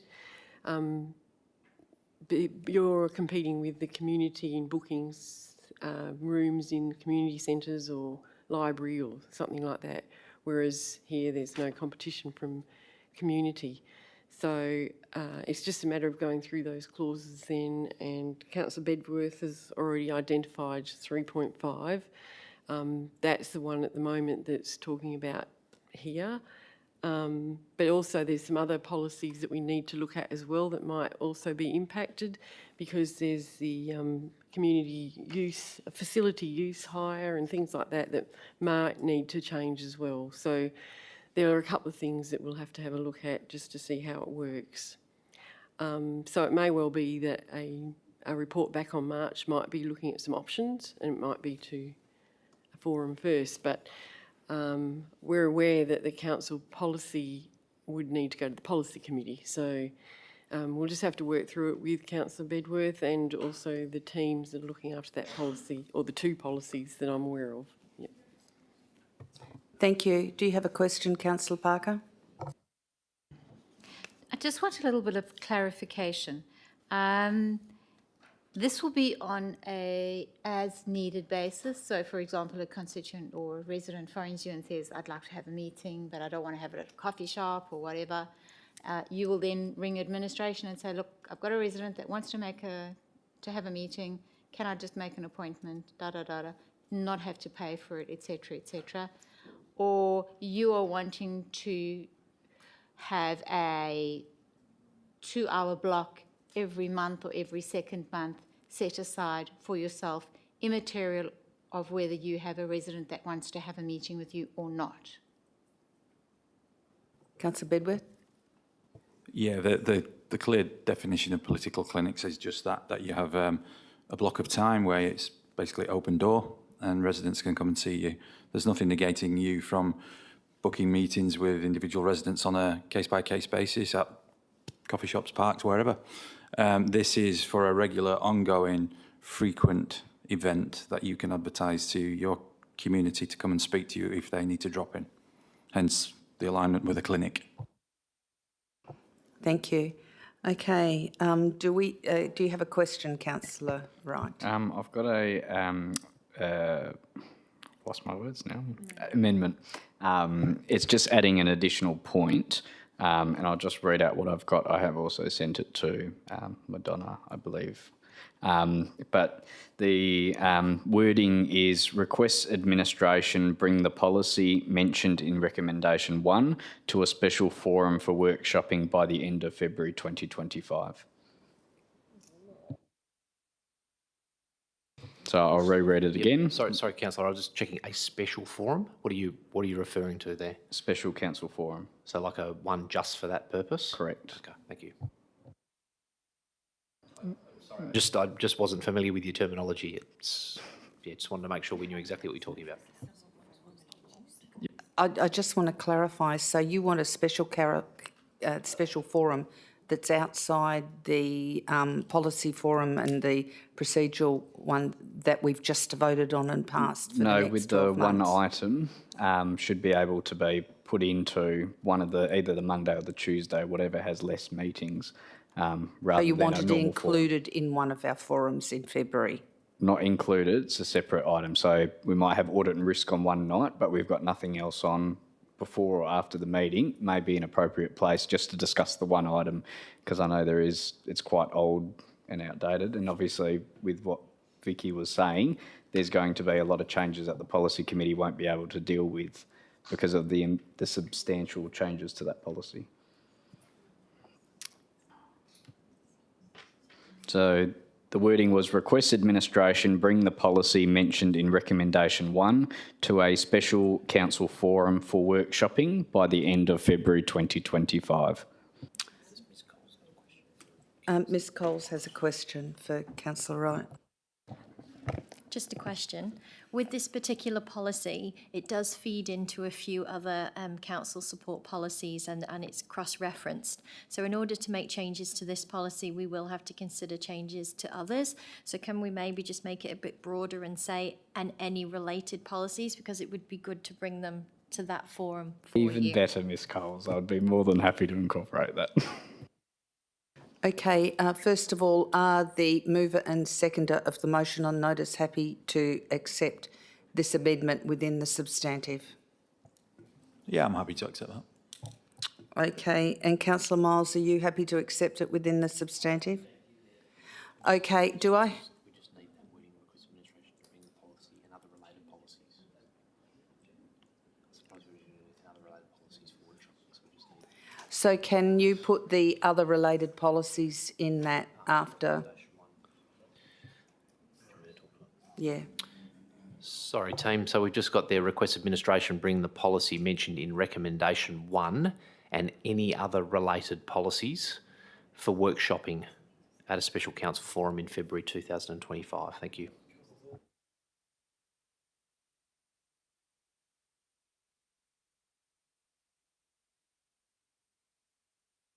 Okay, councillors, do we have any speakers against this motion on notice? It's actually not amended anymore because the amendment has been accepted by the mover and seconder into the substantive. So do we have any speakers against this? If we have any speakers, if we don't have any speakers against it, do you need the right of reply, Councillor Bedworth? Councillors, please cast your vote.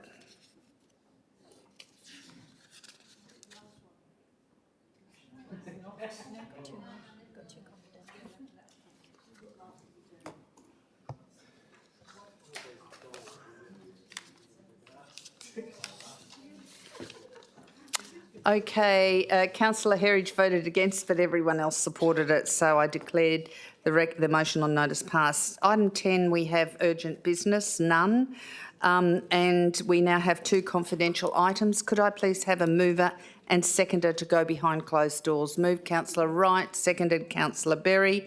Could we please cast our vote to go behind closed doors, please?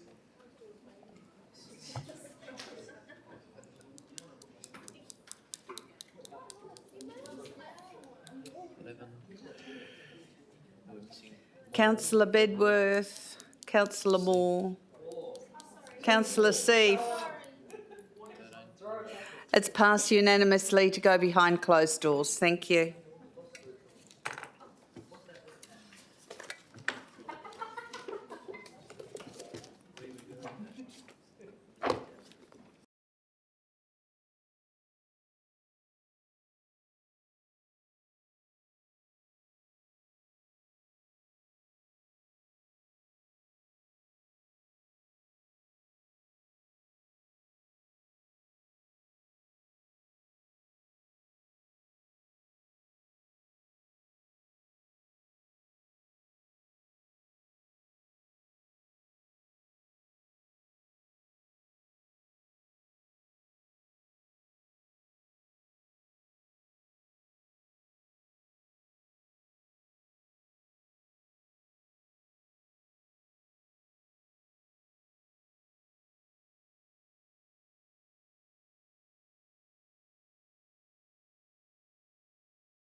results of the last two confidential items. So please don't get too carried away, councillors.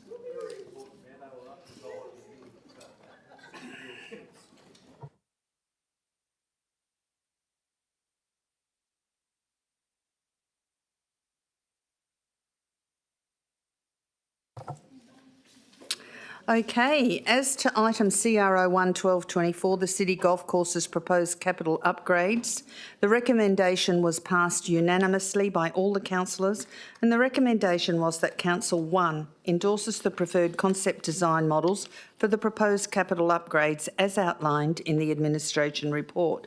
A, for the proposed integrated driving range, new clubhouse and related upgrades for Wanneroo Golf Course as described in the administration report, and B, for the proposed driving range, clubhouse and related upgrades for Carramar Golf Course as described in the administration report. 2, agrees to Belgravia Health and Leisure Group Proprietary Limited commencing the detailed design phase based on the endorsed preferred concept design models in item 1 above. 3, requests administration share project concept information with golf course patrons and the community. And 4, notes that a further report will be presented at ordinary council meeting to consider the A, final detailed design architectural plans and revised quantity survey cost estimates based on the preferred concept design models in item 1 above. B, terms of a proposed side deed to supplement the project delivery provisions in the existing supply contract, and C, financial fund sources and allocations for the capital upgrades to Wanneroo Golf Course and Carramar Golf Courses. As for item CRO 2-1224, the Australia Day Awards 2025, the recommendation was passed unanimously, and the recommendation is that Council endorses the 2025 Australia Day Award winners recommended by the Australia Day Awards Working Group as detailed in the recommendations of the report. Item 9, date of the next meeting. The next council member briefing session has been scheduled for 6 p.m. on 11th of February 2025 to be held at Council Chambers, Civic Centre, 23 Dundebar Road, Wanneroo. And item 10, closure. I need the exact time, thank you. I declare the meeting closed at 10:03 p.m. Thank you. Thank you, councillors.